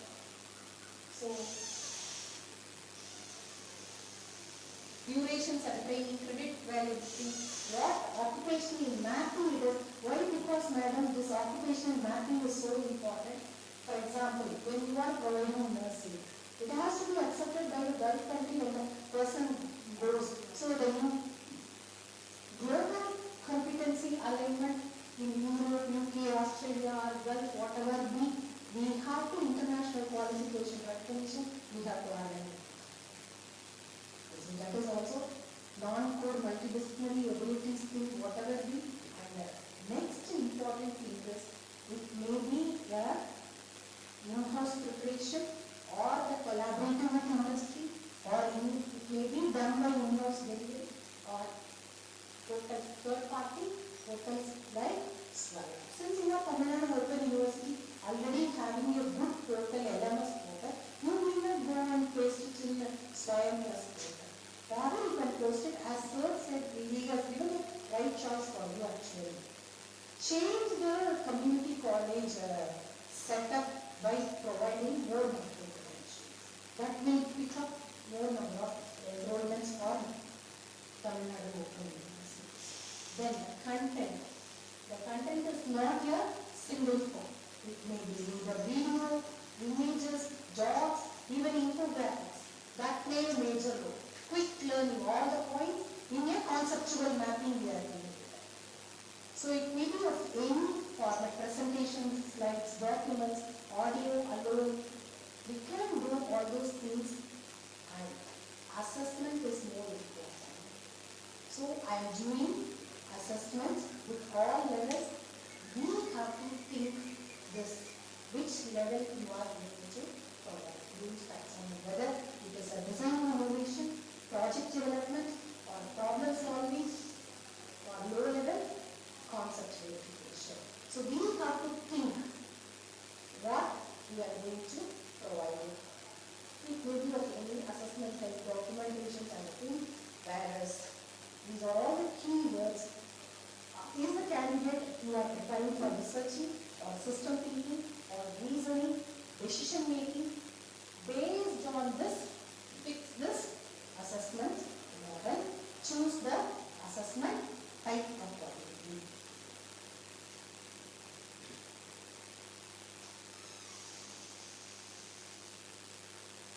And I can come with some cases. Yes. So, what is the programmation and program application credits is what you are going to mean.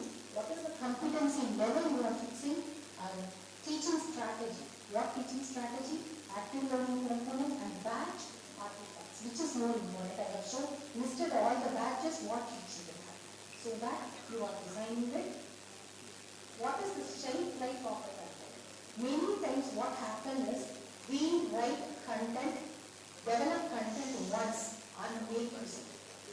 But today's problem may not be a future problem. It is already solved. Once it is identified as a problem, it is already solved. Whereas for tomorrow world, it is not. So we have to identify, and even when you are creating the content, which is going to be a changeable content, even if you are taking an example, which example to be keep on updated everywhere. With the 2 years, 3 years previous data, I cannot go and tell the students only AI data science is more acceptable. Today, mechanical engineering, this year, mechanical engineering students want more. So I cannot take that time. I can say morning sir said, because you are sitting here, whereas students won't say 3 days before. I have given this example.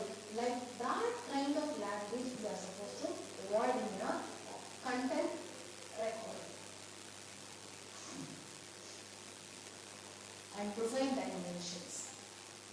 So whether it is a labor market need or it is because of the technology disruptions. As they said, Python 4 released. So I may have Python 3.5. Python 4 may have some libraries. Earlier we used to tell students without LinkedIn is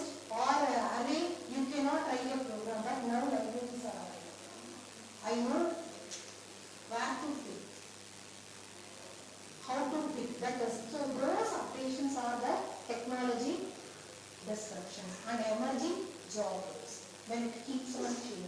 So I have to qualification alignment is must. National regulatory policy, as you said, vocational education, if it has to meet the vocational education thing, NHEQF or NSQF alignment, and assessing impact. Those are the things. So design principles, you can read it visually, madam. These are all the non-technical, technical, assessment what, implementation, and what are all the focus? Learner focus from the point of customer always. So what is the need? What is their access? What is the support required? What are all the employability? All we have to check into it. And technology integration, which is more important. For example, the major challenge is what they say, you can stack and credit reader. If we are having some points, credit points, even if it is in RNKV or in your bank, what we say, when if it is we are not able to credit reader, immediately we launch a complaint. Are we doing it or not? Yes. So student also, they should have that credit reading facilities. So if you are planning all those things modular content, think about and enrich your seamless integration of all those things. And moreover, main important thing is employer acquisition, they will be verifying the practice. What happened with Coursera? We can immediately link with LinkedIn is a social professional media, so the digital badges will be automatically listed. How we are having our, which one madam? IRINF portal, some whatever scopus we publish, that will be there in our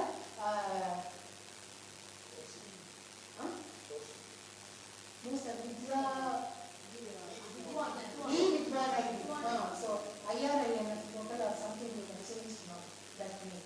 So whatever we publish scopus, every time we need not go on that. It automatically pushes the data from there and list it. So our job is simple. So same thing are we providing. Those verifiable, it need not be called, employer call it and verify it whether the candidate no. So DigiLocker is there and I am having a ABC ID. Accumulate. So our job becomes easier and very personalized part. When the candidate, how the IIT Kharagpur has come in the search list. It has some search engine, it has some intelligence. Okay, so many enrollments. Father, it is whether it is only from India, they are not bothered. Number of enrollments listed. Same when you are asking when the candidate completes the Python course, immediately you are giving another option to the students. So the part 2 is over. I will rush also. So it is not I am teaching. So we are breaking and continuing. Ma'am, I will complete in another 5 minutes. Okay, commercial break for 5 minutes. So meanwhile, sir, ஒரே ஒரு help sir. LinkedIn program. Search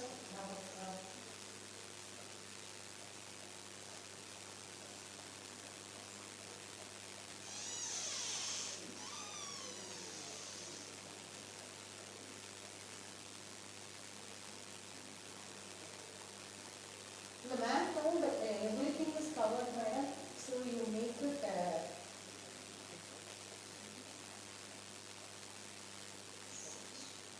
Okay. Ma'am, this is my LinkedIn.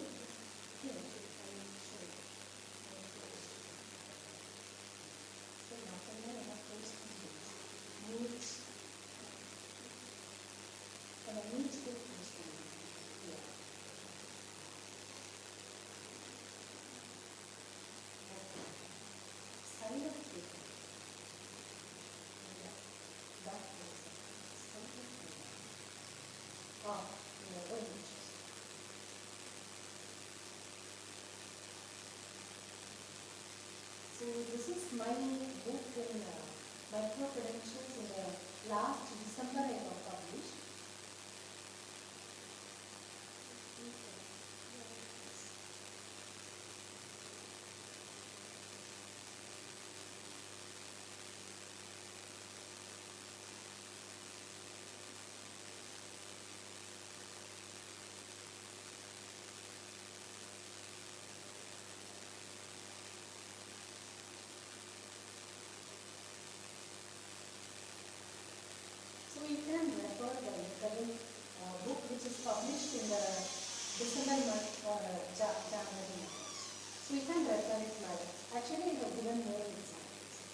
That also will have becomes a back pain.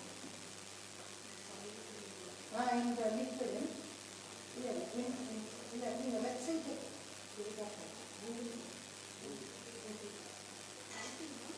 micro credentials and digital badges. Ma'am, நான் எல்லாமே வந்து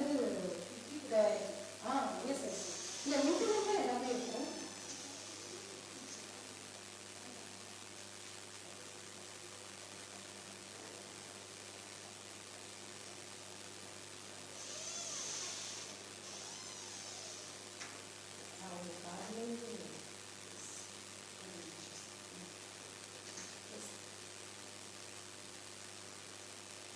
This actually is that for the persons who, this is a 134-page document which I have published in the library for 2 months back, which is full of UGC guidelines, what is given for academic enrichment.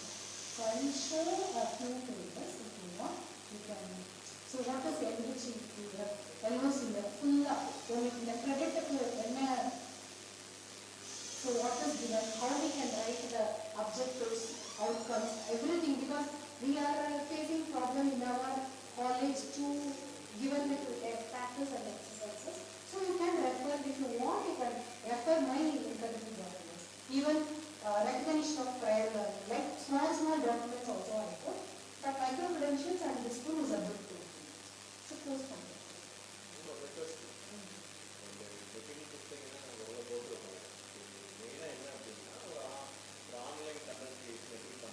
அதுதான் sir இதில் வந்தேன் sir ஒரே.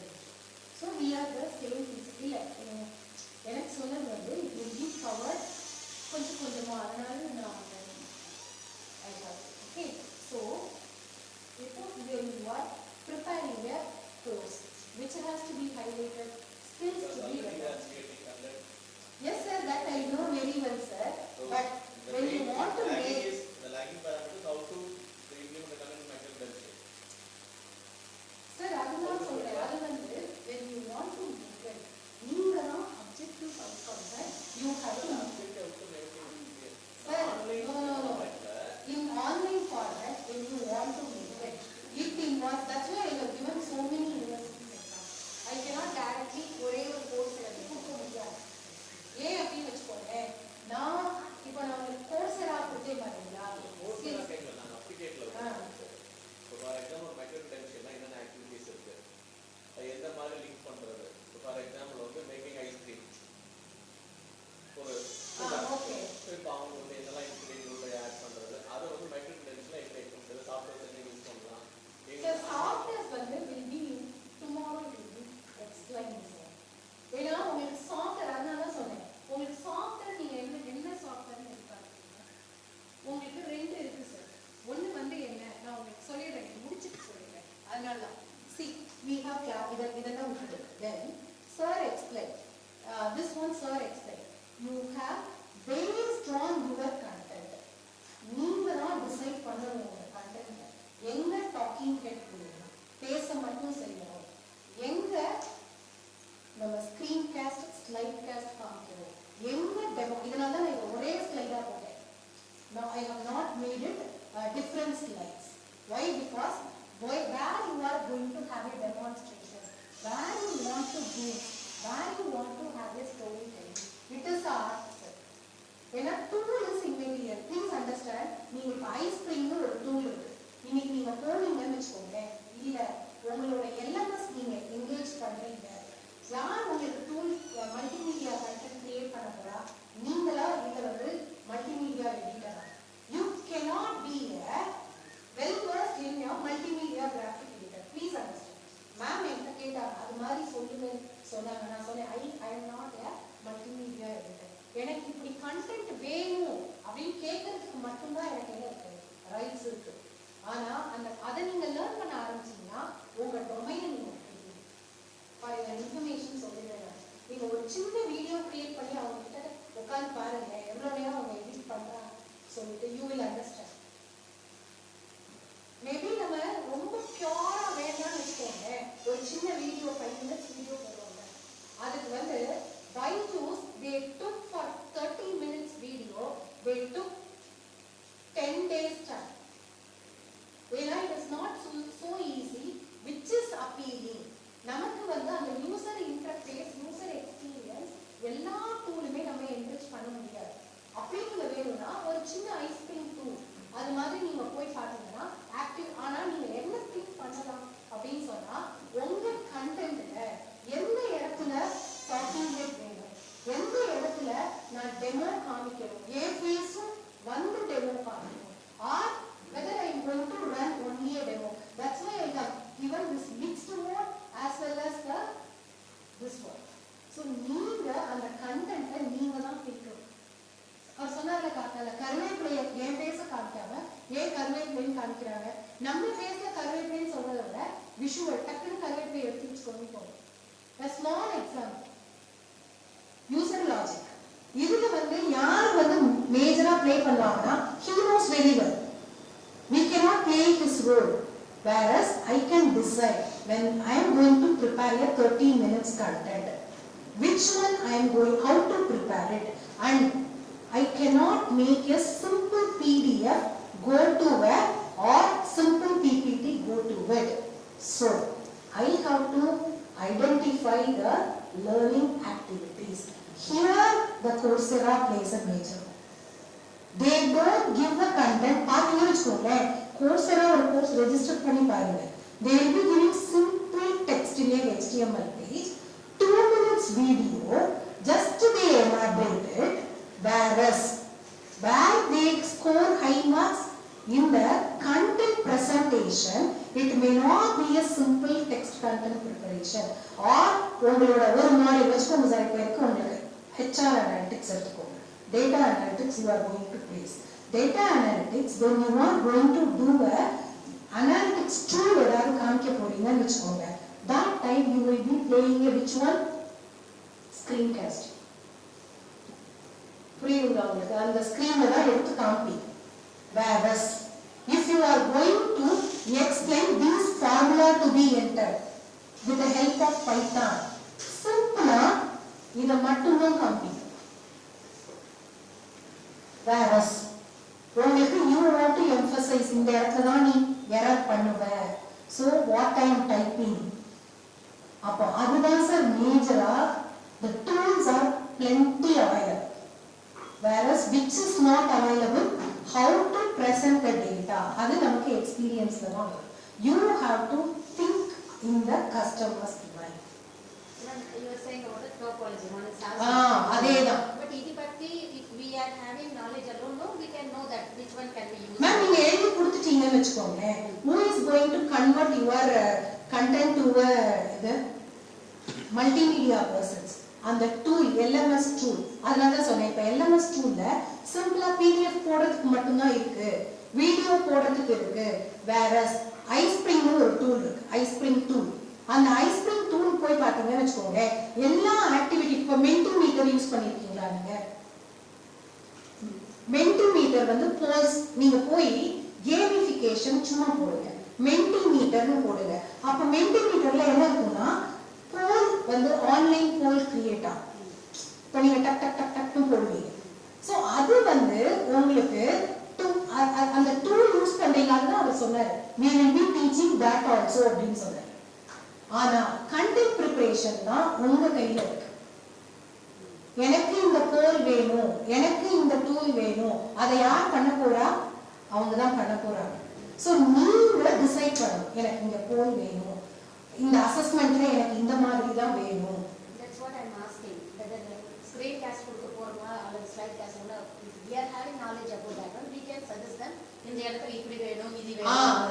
அப்போ அவங்க என்ன செய்ய, usually what happens is ஒரு எங்களுக்குலாம், அதனால நான் மேடம்கிட்ட சொல்லிட்டேன், மேடம் இது என்னோட மல்டிமீடியா பர்சன் தான் நல்லா கொடுப்பாங்க.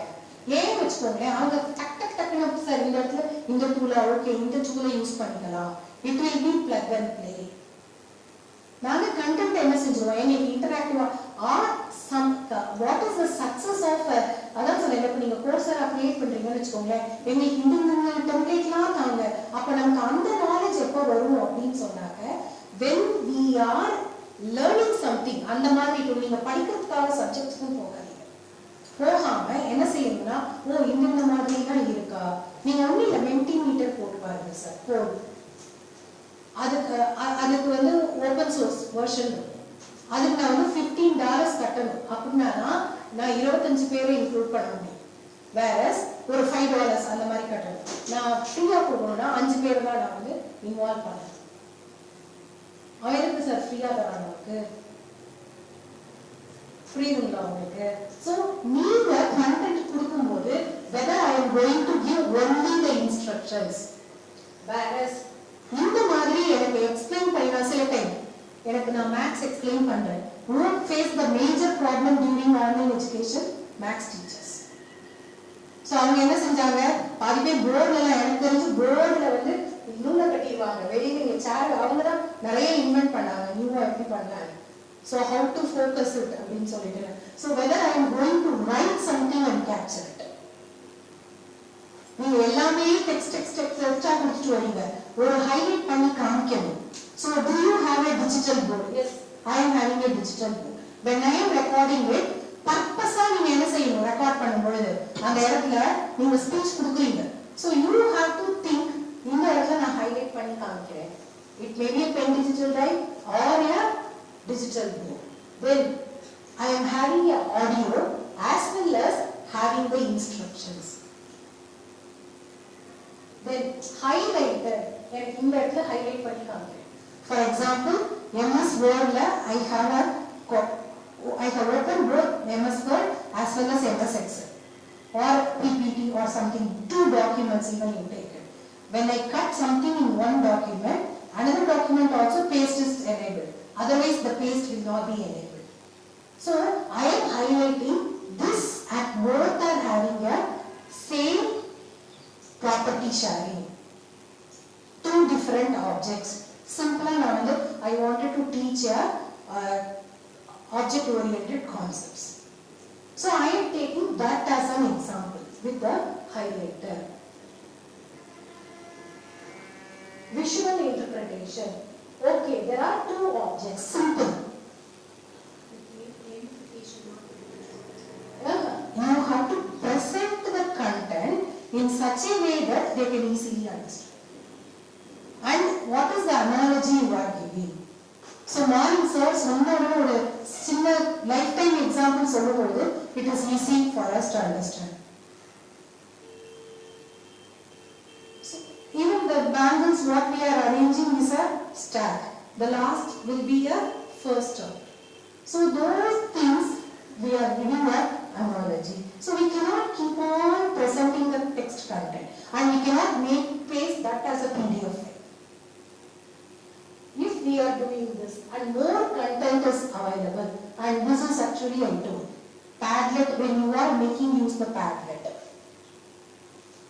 So there will be the screen time. You have to decide, okay, this is the micro-credentials, the micro-credential content preparation. இருந்தாலும் சரி, எங்க உங்களுக்கு major role in micro-credential? What is the skill? What is the example you are giving? Immediately, what is the activity you are setting? Otherwise, same online content preparation use பண்ண போற tool தான் where you are going to make use. Micro-credential content நீங்க prepare use பண்ண போறீங்க. That is not a different one. கரெக்டா? அதே word தான், அதே PowerPoint தான். அதனால நான் first அதை சொன்னேன். அதே same. The course types are, the content types are same. Whether it may be a PDF, whether it may be an audio file, or it may be an activity file, or it may be a game file. But where plays a major role in a micro-credential, please understand the concept which you are making as a skillable one. Immediate testing, immediate knowledge. அப்போ என்னோட கண்டென்ட்ல என்ன இருக்கணும்? I cannot keep on write pages. Direct example, direct activity, direct testing, there we play a major. நீங்க இது பண்ணிட்டு multimedia person எனக்கு இதெல்லாம் வேணும் சொன்னீங்கன்னு வச்சுக்கோங்க, ஒன்றும் இல்லை, பைஸ்பிரிங் டூல் போங்க, குவிஸ் இருக்கும், எல்லாமே. Even some of the LMS they are having all. You need not worry about it. நீங்க அதுல டைம் உட்கார்ந்து என்ன செஞ்சுட்டு இருக்க வேண்டாம். You need not வேற தெரிஞ்சுக்கலாம். Whereas நீங்க அதுல டைம் ஸ்பெண்ட் பண்ணீங்கன்னா உங்க content presentation which is more important. So here I have taken a real-time example. Here it is for testing the students. Visual, articulation and reflection. So the student immediately reflect in the class. Whereas here I have taken the example. Cash, how many? Okay, open the website. Click on this down arrow. How much cash in your university website? Give that as an example. Ask them to do it. So these are all important actually. Carry forward applications. I am opening MS Word also, MS Excel also. But for all the object inheritance property, I am explaining with MS Office and MS. All are having same methods, new, everything. So like I am taking your real example, and if the content is more, don't give the content fully. So what we are splitting with the tabs, bars and making the customer, sir, here, 1 second sir, here you need to tell your multimedia design. I want, when the student clicks on it, there you are writing the scripting. When the content clicks on it, please present like this. Or if you people are good enough, sit with the multimedia professionals, which are all the different formats you require. Ask them to design. Share it, ask them to share it with you. You can paste the content directly, then they do the formatting and further refinement. You need not spend much time. Maybe little variations, colors, you can suggest it to have. That's all. So here you put the control. For example, here student click on it. So when they click on the website, what happens? They need not keep on not reading. So you are putting control over the learner. Same here. Previous, next, click something. And hands-on exercises. So you are giving some instructions. There are some differences. That's why I am telling. When we do assignments, what we do, we simply ask questions at the end of our SLM, and we are asking the question banks and everything. But you go and read the books of Syncage, MBA books or something, you will have a variety of assessment techniques. First, what they will ask, they will be asking you to do the step-by-step exercises with samples. That is called hands-on. Then what they do with reflection, guided practice. So they will be giving you an instruction. Do this. Hands-on, you do, seeing that you do it. But here they give you simply the instructions. So you have to do what is you fill in this. Then the next, view and build. If it is some diagram or something, view and build. You apply this concept and do it. Apply and learn. Then self-check. So it is not graded. Formative assessment, the student confirms, yes, he learned it. So give some self-check exercises. That also, don't give only the fill in the blanks or something. Ask them to do some exercises. Ask them to do some gamification or something. There are available. Then do it yourself. At the end only we are asking the students to do it. So even in the assessment, if we are simply asking the questions, we will not gain the attention of the students. So the tools are plenty. I don't want to tell this tool, because one tool, what I am using this, I will tell sir why I didn't stick on with that. What is the LMS you people are using? I am using D2L in our college. Why? Because our college is ready to pay 1,000 rupees per user. There are more options available in the D2L. Same thing I am telling you, iSpring. Some of them use iSpring for which version? Trial version. Whereas our people know we will be employing another 5 multimedia persons. Understood, sir? Even when we are not having a videographer, one videographer will be here. And we employ what? Our relatively 5 persons we require. Immediately we wanted to record. Leave our job to us. That is why I am not familiar with those. Okay, excuse for that. I told already, madam, it is not possible. Then game-based learning. It is not all the time you give some, when you want to have some summary. I will tell, I am doing postgraduate diploma in environmental law. Okay, they are giving only the content through, it is online course, but they give only the PDF file. And it is an open book exam. In the open book exam, even if it is possible, I will share one open book exam question also. What they have done it, they will be giving one like this crossword. They give one reference also for this answering. You have this, but we face challenges to answer those questions. Only that assessment rigor makes the industry to accept our certification. Students should earn the degree rather than simply go through and tick, tick, tick, tick. You can have some pass mark criteria for that, but beyond that, when you categorize the levels, standardize your certifications with different levels, make your assessment. This I have created with the open source tool. These are all the things you do it. So 1, 2 in the Google, search it and it will finish it off. Give this diagram. And one more thing, example of feedback, which is more important. Except examination, final examination, all the self-check exercises, whether it is a right answer or wrong answer. Why if you are right, you are wrong. Why this right? What are the steps to be, why this is wrong? Instead of saying wrong, this way to work it out. These assumptions might went wrong. Like you have to give the feedback. So designing to retain the students and learn proper, we have to follow these principles. And of course, I cannot make everything as activity learning. Our language, what we write in the content is for higher order learners. If the level, based on the level, I have to make it as an active learning. As you are all higher order learners, you can explore what is the problem. I have just given a question. I need not explain everything to you. So you can explore it. But at the same time, when you explore, you can come back. I have to give you testing whether you understood the concept on your own. Did you make your self-directed learning proper?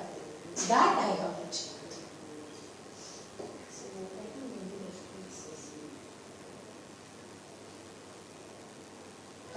So let us move. Sir, but for you, when you want to familiarize, iSpring 2, you load it and verify it on. Because we have too many tools, sir. Mentimeter, and even in the classroom, if we do in a classroom teaching, we can have your names in the circle, we can make it and ask the circle to make a round and pick one name, and we can make the candidates' attention. Like if it is a collaborative learning discussions, you can make it. That also you can have. You refer MOOC for Learning by Commonwealth of Learning. They have made some few courses. Authentic assessment for learning. That you can go through it. How they have made you to think. It may not be suitable for our kind of students. Whereas if the student is willing to think, how they will be giving us more example.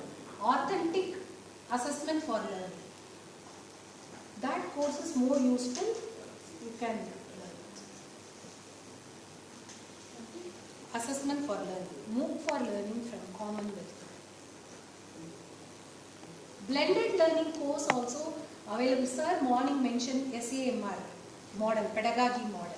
Blended learning course is also available from Commonwealth of Learning. I think they launched during the month of May. 1 month they refer, and they have 2 levels of certificate of participation and certificate of completion. Those are all the courses. It's really good. You can do it. Authentic assessment for learning. It is a Commonwealth of Learning course. Blended learning course, actually they are doing it with Athabasca University.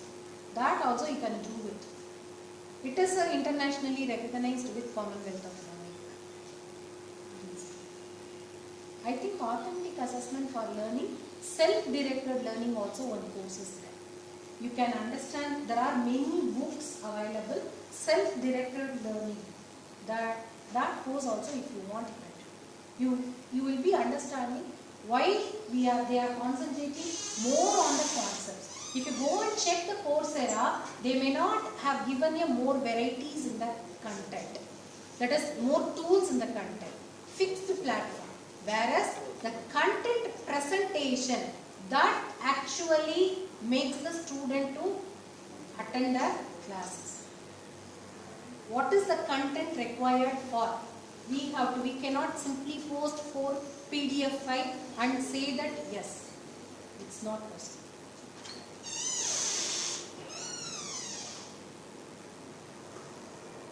Actually, your madam asked, I am sorry, ma'am, நான் தொடவே மாட்டேன் ஏன்னா என்ன விட பெட்டரா அது யார் பண்ணுவா என் மல்டிமீடியா டிசைனர் எப்பா எனக்கு இதெல்லாம் வேணும் நான் இப்படிதான் கேட்பேன் நான் because we are in the preparations of both SRM online கட்டங்களத்து as well as SRM Sikkim online.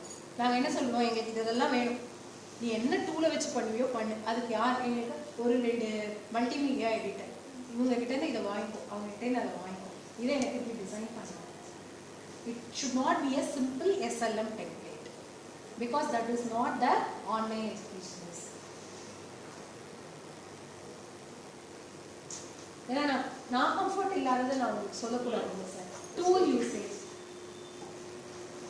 என்ன எல்எம்எஸ் யூஸ் பண்றீங்க? D2L D2L மூடல் ஒரு மெடிக்கல்ல மூடல் யூஸ் பண்றாங்க. D2L யூஸ் பண்றோம்.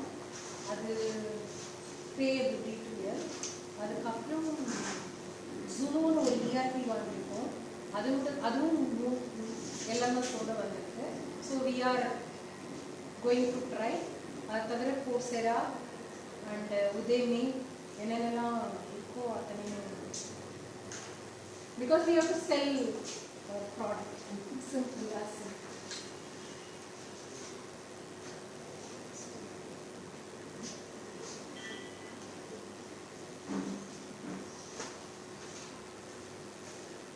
அதுக்காக ஸ்பெசிஃபிக்காக இந்த universities exam specifically you will be able to understand university science மலேசியாவிலிருந்து you can pick up more points. அதே மாதிரி அந்த புக் சொன்னேன் என்னோட யூஜிசி புக் அதில் வந்து உங்களுக்கு எல்லா national higher education qualification framework, national credit framework, LOCF, national credit ஃப்ரேம்வொர்க்லேயும் சரி இதை க்ளோஸ் பண்ணுறேன் அதை ஓப்பன் பண்ணுறேன்.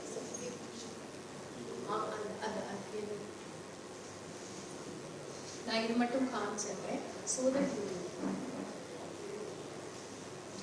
இதுதான் சார் இன்டர்டிசிப்ளினரி கரிக்குலம், மல்டிடிசிப்ளினரி கரிக்குலம்னா என்ன மாதிரி வேரி ஆகும் அது கொடுத்துட்டு எக்ஸாம்பிள்ஸ்க்கு கொடுத்துருக்கோம். SDG கனெக்ஷன்ஸ்னால் என்ன பண்ணலாம், தென் அந்த ஃப்ரேம் ஒர்க் நம்ம அந்த மேஜர்ஸ் மைனஸ் அந்த கிரெடிட்ஸ் டிஸ்ட்ரிபியூஷன்ஸ் என்ன மாதிரி அதனுடைய இது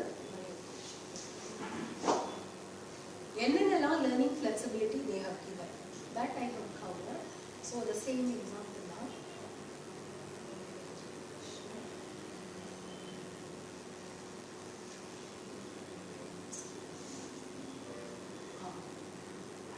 So credit alignment for with the or recognition of prior learning, what is given in the framework.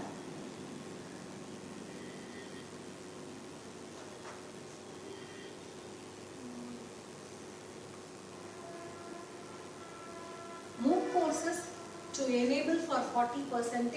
What is the flow chart we are actually following in our institution?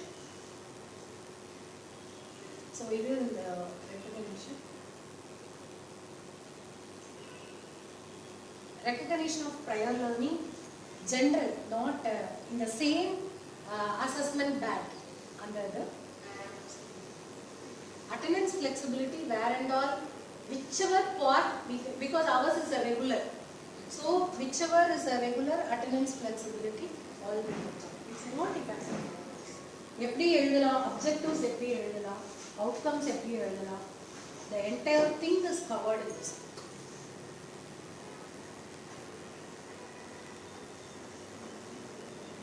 So construct program educational objectives, outcomes, what are the outcomes mentioned, if you want, you can refer.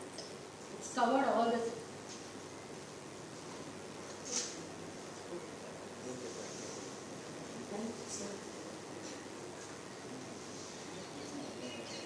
Hope at least 5% are useful or no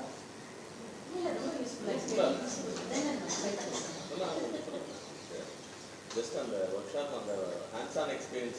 Sir, அதுதான் என்கிட்ட H5P கேட்டாங்க madam. இல்லட்டாக்க இந்த tools நான் சொன்னேன் madam, நான் வந்து I am not tech savvy I spin too. ஓகேங்களா? எனக்கு பொறுத்த வரைக்கும் நான் எப்படி பார்த்தேன்னா, கண்டென்ட்டை பிரித்து ஓப்பனாக சொல்கிறேன் sir. Even I am not in the teaching for the last 12 years. என்னோட வேலை என்னன்னா, ரெகுலேட்டரிக்கு என்ன தேவை, அடுத்தது இந்த கண்டென்ட்டை பிரித்து எத்தனை பேர் இருந்தால் இதை எனக்கு இத்தனை மாதத்துக்குள்ளே முடிக்க முடியும், ஒரு பிளானை போடும். இதில் என்னென்னலாம் வெரைட்டி வேணும் இருந்தால் அதுக்கு எனக்கு எந்த டெக்னிக்கல் பர்சன் இருந்தால் எனக்கு முடிச்சு கொடுப்பாங்க. ஸோ ஐ எம் லைக் விட்டு என்ன அப்படின்னு சொன்னாக்க, இந்த brokering between here and there, okay இதை செட்டப் பண்ணி கொடுத்துட்டு நெக்ஸ்ட் அப்போ தான் எங்களுக்கு இந்த, for example Kattankulathur campus in category 1 institution, we did first time they were not able to crack online either. Next time வந்து without any committee visit நாங்கள் ஒரு சாம்பிள் கொடுத்தோம். Yes they agreed our platform. வேற சிக்கிம்ல அவங்க என்ன ஆயிடுச்சுன்னு சொன்னாக்க, ஓகே போகலாம் அப்படின்னு போனாங்க. பட் அந்த டைரக்டர் வந்து எக்ஸ்பிளைன் பண்ணப்ப within 5 minutes it's a virtual interview. அந்த virtual interviewல 5 minutes தான் டைம், நைட் 7:30க்கு. He was not able to convince the non-SWAYAM platform, same D2L, which we are using. SRM காட்டாங்களுக்கு யூஸ் பண்ணுது, அவங்களுக்கு அங்கே அந்த சீம்லெஸ் இன்டகிரேஷன் சொல்ல தெரியல. ஏன்னா it's Swayam platform தான்ட்டாங்க. We didn't அந்த டைம்குள்ளே எங்களால் ஸ்வயம் பிளாட்ஃபார்மில் எல்லா கண்டென்ட்டையும் லோட் பண்ண முடியல. So next time we have what it, but still what the committee set this time what we made it, since you were failed for non-SWAYAM platform, and for everyone when they wanted to move from non-SWAYAM to SWAYAM, they have to go for filling up those 24 parameters. And the UGC la ஒரு 24 parameters கொடுத்திருக்கோம். Applicationsலேருந்து end வரைக்கும் what are all the handshaking, where and all required, what are all the parameters to be tested அப்படின்னு சொல்லிட்டு. So அதை அவங்க meet பண்ணினாதான் இப்போ நாங்கள் திருப்பி ஸ்வயம்க்கு அப்ளை பண்ணியிருக்கோம். அதுக்கு நாங்கள் என்ன செய்வோம், உடனே ஒரு டிரைவர்னு போட்டு வச்சோம். அந்த டைம் இருந்த டைரக்டர் அது அந்த 5 minutes he was not able to catch. So it's not his mistake. 5 minutes he started with no, the committee also tired, they agreed. When it is a committee decision, we cannot agree that. So இந்த time நாங்கள் என்ன பண்ணுறோம், ஒரு டிரைவர்னே போட்டு வச்சோம். இந்த இடத்துல இந்த ஹேண்ட்ஷேக், இந்த இடத்துல இந்த handshake. Because it's from digital marketing to application to admission, payment, then LMS creation, ERP creation, எல்லாமே parallel. So we have.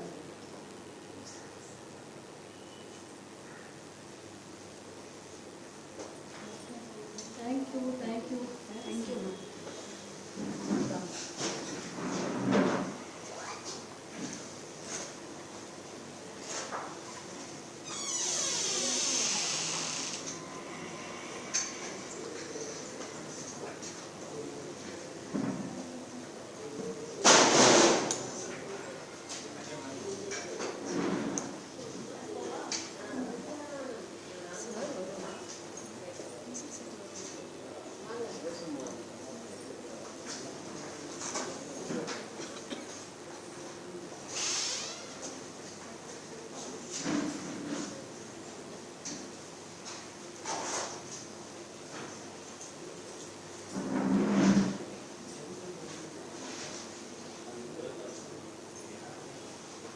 உங்களுக்கு செகண்ட் செஷன் இருக்கா, இவ்வளோ முடிஞ்சதா?